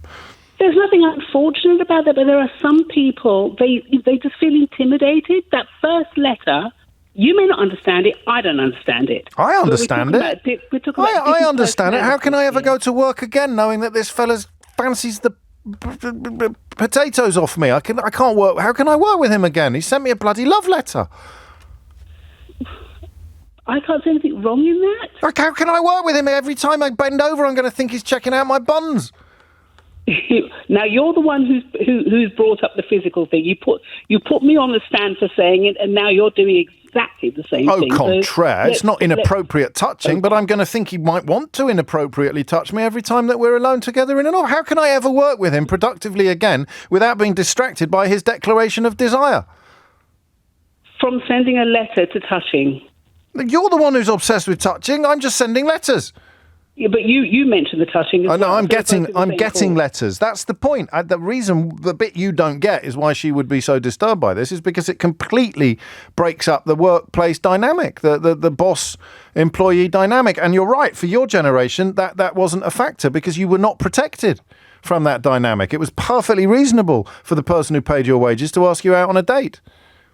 Perfect reason, and I can understand but it's wrong. Why I could understand why she would take this further. It's wrong. Because from a different generation. No, well, that's part of it, but it's wrong, and this is where I perhaps sound as if I come from a different generation from this young woman, because I would say it's wrong until she welcomed the letter, and then what happens? So how can you tell him he's wrong to send it if he'd sent it to two women and one said, oh yes, I'll see you on Friday for some oysters, and the other one said, I'm deeply disturbed by this, I'm going to HR. What does that say about the rightness or the wrongness of sending the letter in the first place? For me personally, I don't think there was anything wrong in sending the letters. No, I know you don't, but I do, because of the impact it will have on the workplace dynamic and upon relationships in the workplace. But then again, maybe I need a woman from my own generation to explain to me why, if the letter had been warmly received, it wouldn't be an HR matter, but it wasn't welcome, and therefore it was. So just don't send any letters seems to be the way of avoiding the problem. But that leads you into the territory that Carol and Heather are in, where it somehow feels sad to them that the generational shift has delivered this sort of scenario.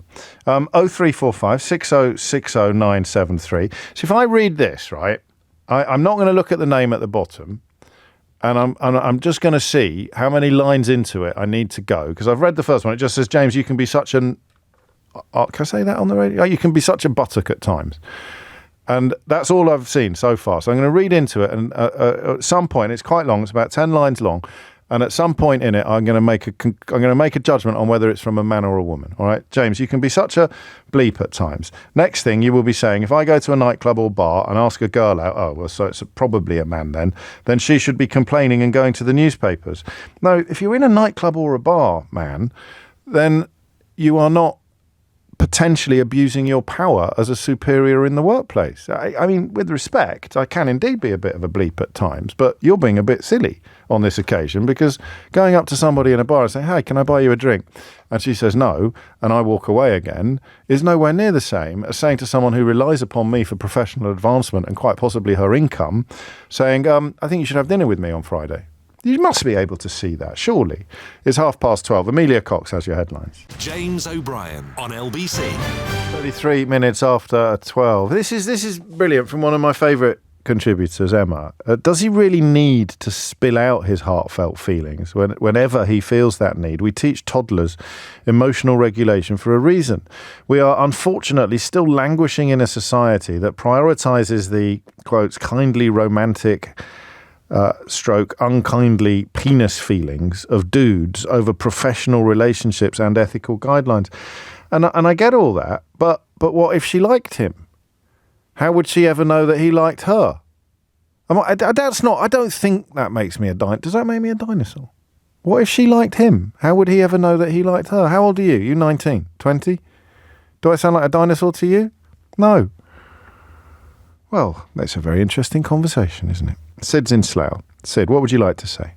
Hi. I think in this situation, there's a position of authority from the judge. And that is crucial. A lot of people are missing that. Listen, we can't even ask someone out for a drink anymore. But it doesn't change the question of how would he ever find out whether she liked him if he didn't tell her that he liked her? I mean, initially, there would be signs that perhaps the judge may have seen that she may have been interested in some senses. However, because the boss holds a position of authority, they will never know, because the subordinate employee may feel pressured to respond positively or may fear negative consequences. So I think if you're in a position of authority, you need to be really careful with these things. Because I think I would have said... coercion. No, I know, but I would have said that sending a letter was being really careful, possibly before this conversation started. Perhaps, yes, that's true, sending a letter once. But once she expressed her wishes that she didn't want to continue on with the conversation in that way, I think it was inappropriate to continue it on and continue persisting. I think we need to draw the line between what is an initial invitation and what leads to sexual harassment within the workplace. Yeah, I don't dispute any of that. And I don't think my question is crass, but how can he find out whether or not his feelings are reciprocated in your world? I think in the world that you've described. Realistically, I think it's appropriate to just stay away from colleagues in general, especially currently. So just tough. It's just bad luck. You might think this person is the love of your life, but as long as you're their boss, you just don't go there. Like I said, initial invitation in a respectful way, yes, you could do that, but if you're in a position of power, I think you should think twice about that, because the person who you are sending an invitation you can't. This is the initial expression of interest, and that's what he's in trouble for. But he did persist afterwards, even though she did say no. No, the letter is the point of the complaint. On a walk and so forth. No, the letter that was all before. The letter is the point of the complaint.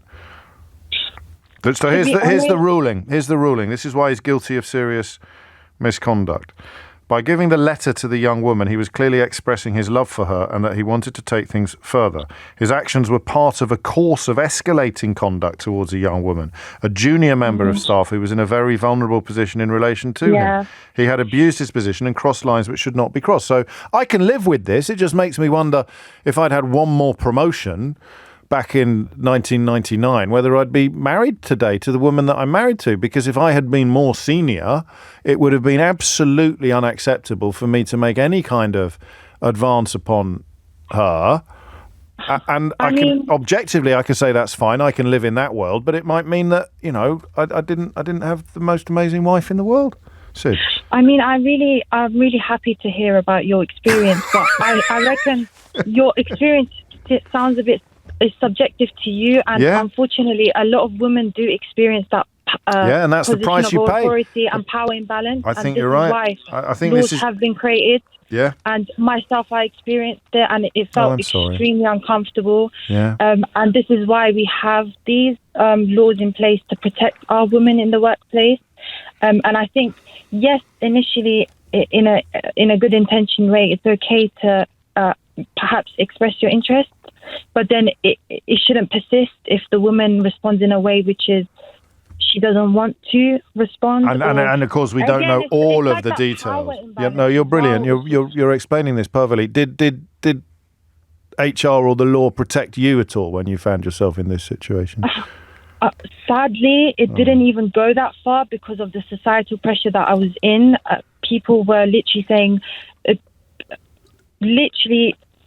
just don't get yourself involved in that situation to that extent. As in, don't make a fuss. Don't make a fuss about it, because you'll do yourself damage. Exactly, but that's the issue. This is why we're trying to prevent women from ending up in situations like the one that I was in, and this is why we just say, just stay away from doing stuff like that if you're in a position of power, because you just don't know how that woman is going to feel. She might be compelled to say yes or respond positively because she feels like if she doesn't, she might lose her job, or if she does say no, she's going to be villainized in the workplace. And people who are in positions of power need to consider this when they are making advancements in such a way, because it's unfair then if the woman says no and then everyone in the workplace starts villainizing her because the boss may have felt a certain way, and we just don't know how it's going to end. So I think it's and that's it. And so there's too much imbalance. No, and this is why you use the word subjective, isn't it? Because subjectively, you're always going to be able to find wrinkles and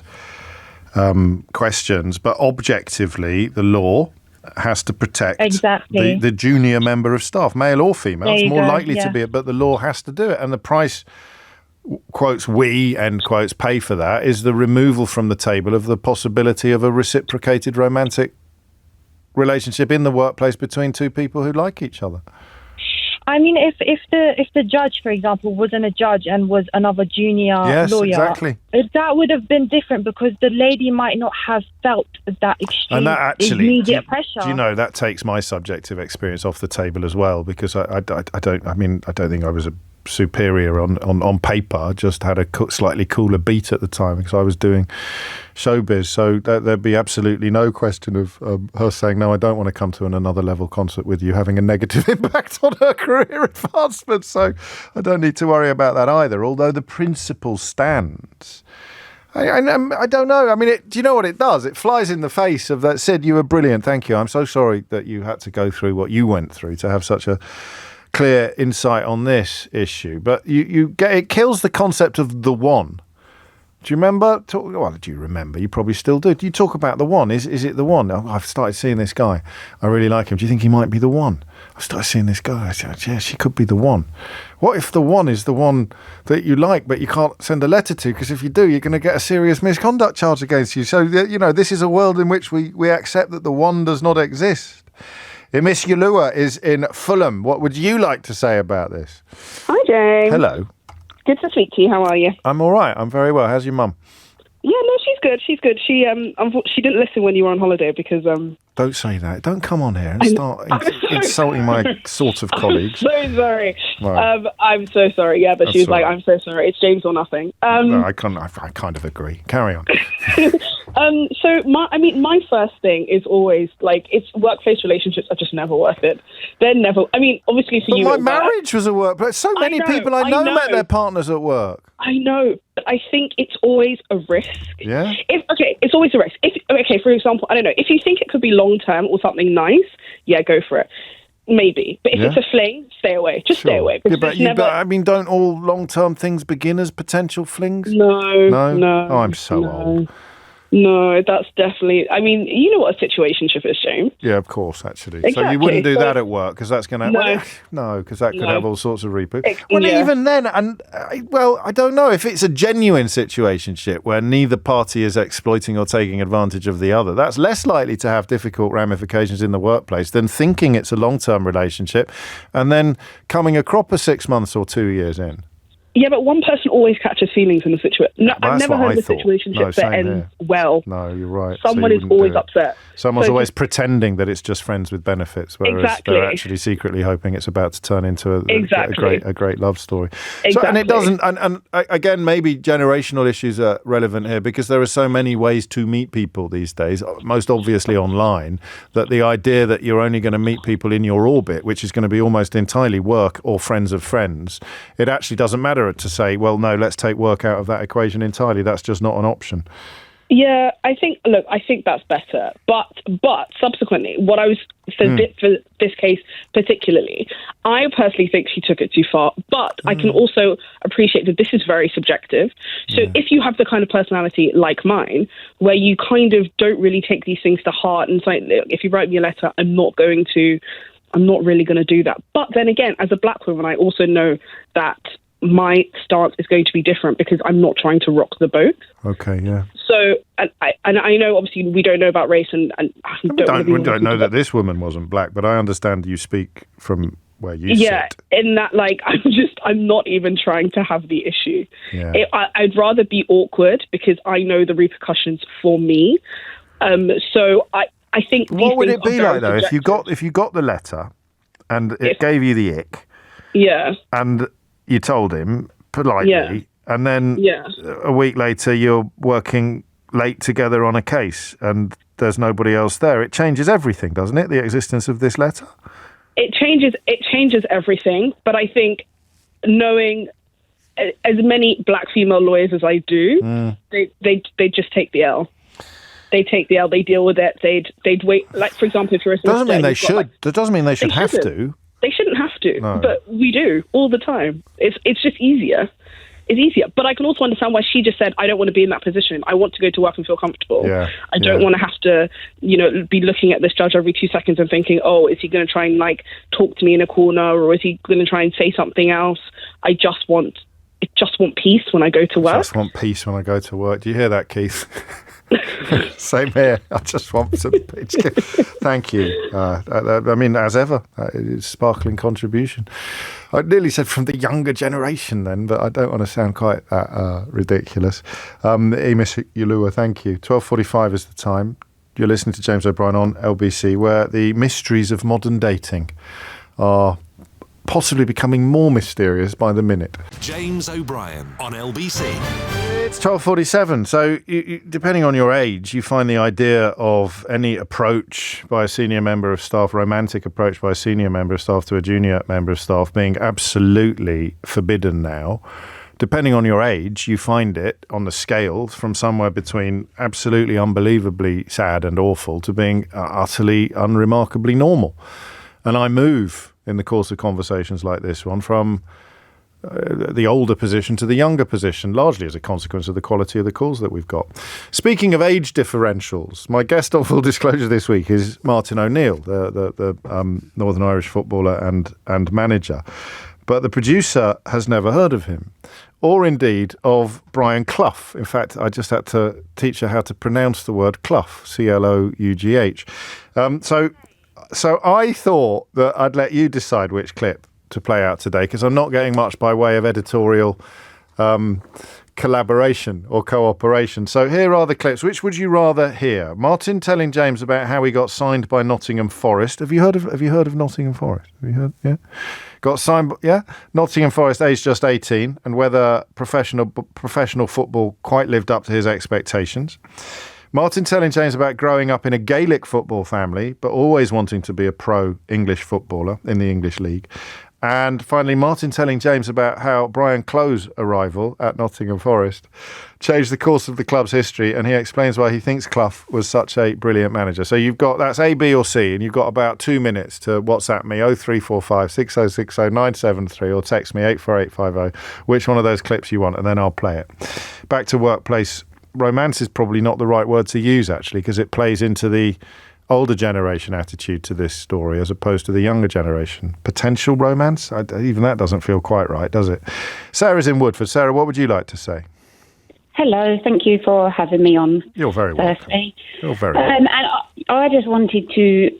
This case is obviously very particular about a letter, and it seems that the first two callers you had on, they was very much romanticising letters, which letters can be, but in this case it wasn't. And speaking on a broader spectrum of workplaces, receiving any letter that is unsolicited, regardless of the intention behind it, it creates an awkward, uncomfortable atmosphere. I've experienced this.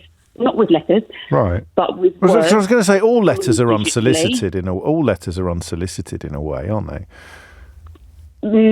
Potentially. Yeah, go on. Common sense plays a part in here, that he would have had a feeling beforehand of the atmosphere, and if it was going to be reciprocated, he still chose to send the letter. And I just still can't believe this narrative is still being mentioned in this day and age, where men don't understand. Please don't approach anything other than work in the workplace. Right. Is that straightforward to you? There's plenty of time outside of work in social environments. I'm sure there's work. What if you're equals? Oh, in the workplace. So you could court a colleague outside the workplace. I think it would be a lot less uncomfortable. Yeah, okay. But a letter is outside. A letter. I'm being the devil's advocate a bit, Sarah. The letter is outside the workplace. Yeah, I still myself personally received messages and sort of teams outside of work hours. Oh, I'm sorry. And it still creates such a sense of awkwardness. I had the first 2 jobs were from equals, colleagues. Yeah. And the third one was so bad from my direct superior, I ended up leaving that job. Yeah. And I didn't want to because it has such a knock-on effect. It then creates sort of jealousy. Other people were picking up on I was getting special treatment. I didn't want it. I was engaged. He knew I was planning to get married. It was completely didn't want it. So I just think, I know you say that some people might say, well, you might miss the one. No. But unfortunately, you can't. It's not fair on the person receiving it, but you can risk that. And what are the chances of them being the one? You were very lucky. I was. I know that. So was she. But that's it, isn't it? To you, and I think out of all the contributors for whom this is a no-brainer, you've made it the biggest no-brainer of all. Just don't go there. Yeah, just please avoid it. Women have struggled to be taken seriously in a professional manner for so long. And then with one comment, with someone overhearing something, with one email that someone might see, all of your status and your career and your academia goes out the window. And people just focus on that. You're so right. Did you? And you had to leave because that place where you were working didn't have any systems in place that could help you? I didn't feel comfortable. You didn't fancy the fight? He'd been there a lot longer than me. He was older and he was my direct superior. If I was to then... I'm not a confrontational person. My heart's beating out my chest just making this phone call. Oh, it's only me. So it's a lot easier said than done. Saying, oh, just tell them to go away. But when it's your superior, you then worry about backlash. It's your boss, and that changes a lot. I mean, it's bad in any context, but that means it's every aspect of your job that is potentially affected, isn't it? At risk. And you worry about the backlash and if they would want to keep you, if they would... You see it in films and things, then they make rumours and you get names.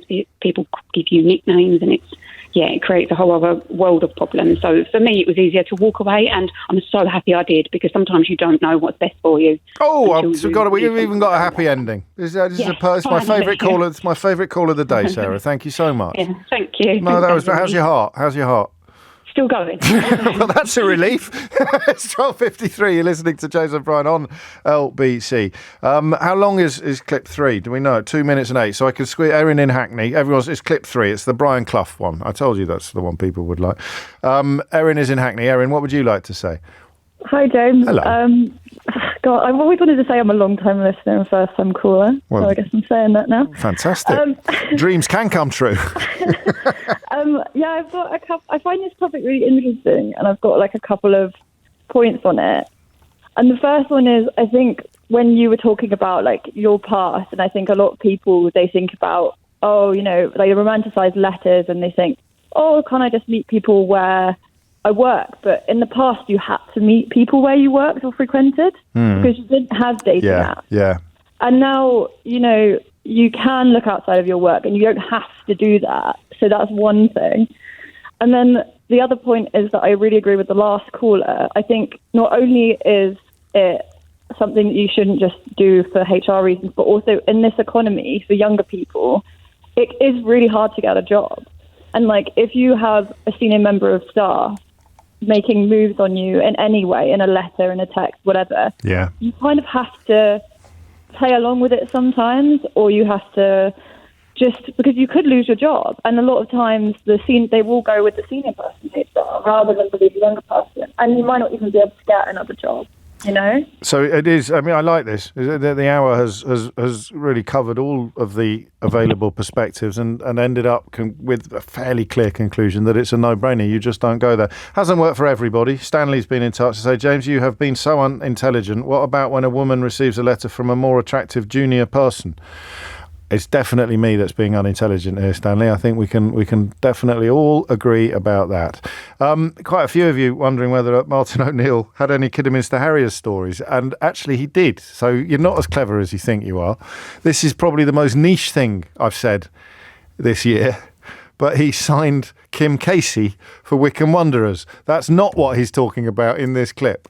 Let's say by 1975, I'm now a professional for about 3.5 years or whatever the case may be.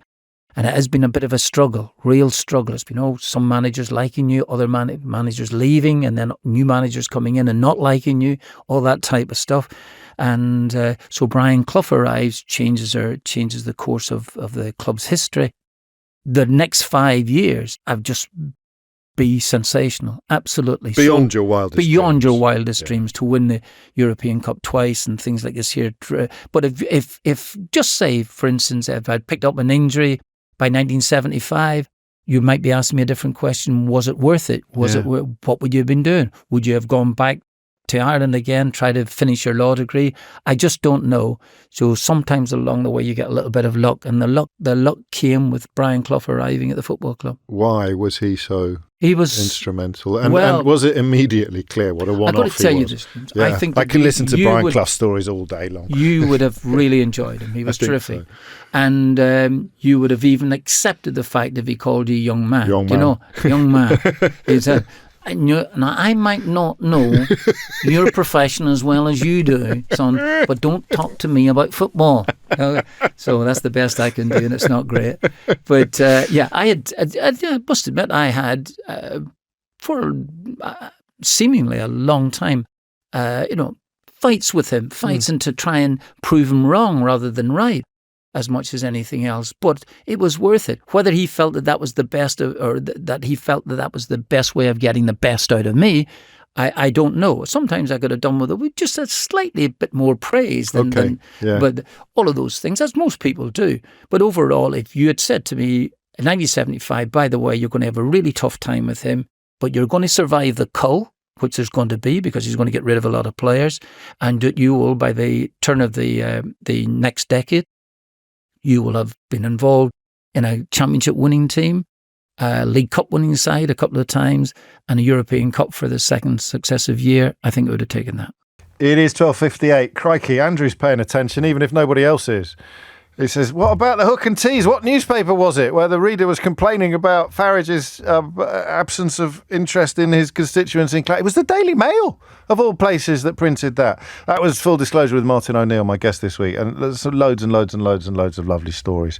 My apologies to Jane and Erin and Etty and Naz and Jason and Chris and Jill and others, particularly Jane, who I think was about to tell us a story about a real life scenario unfolding as we speak, where a senior colleague is pursuing a junior colleague in the workplace to the embarrassment and annoyance of almost everybody else, which I think speaks volumes, doesn't it? And thank you for all the nice comments about the shirt that I'm wearing today. That's because the clips have obviously got out before I finished work for the day, and I agree. I think these colours are lovely on me. It's the first day so far, Vanessa Phelps, that I've been more colourful than you have in there. I think you look exquisite. Oh, there we go. No, that's not. Put it in a letter. If you missed any of today's show, you can listen back on Catch Up on Global Player, where you'll also find all of LBC's shows to catch up on, as well as all of Global's live radio stations. So download Global Player for free from your app store or head to globalplayer.com. Coming up at 4 on LBC, it's Tom Swarbrick. But now, as you just heard, standing in for Sheila Fogarty, it's Vanessa Phelps. James O'Brien on LBC.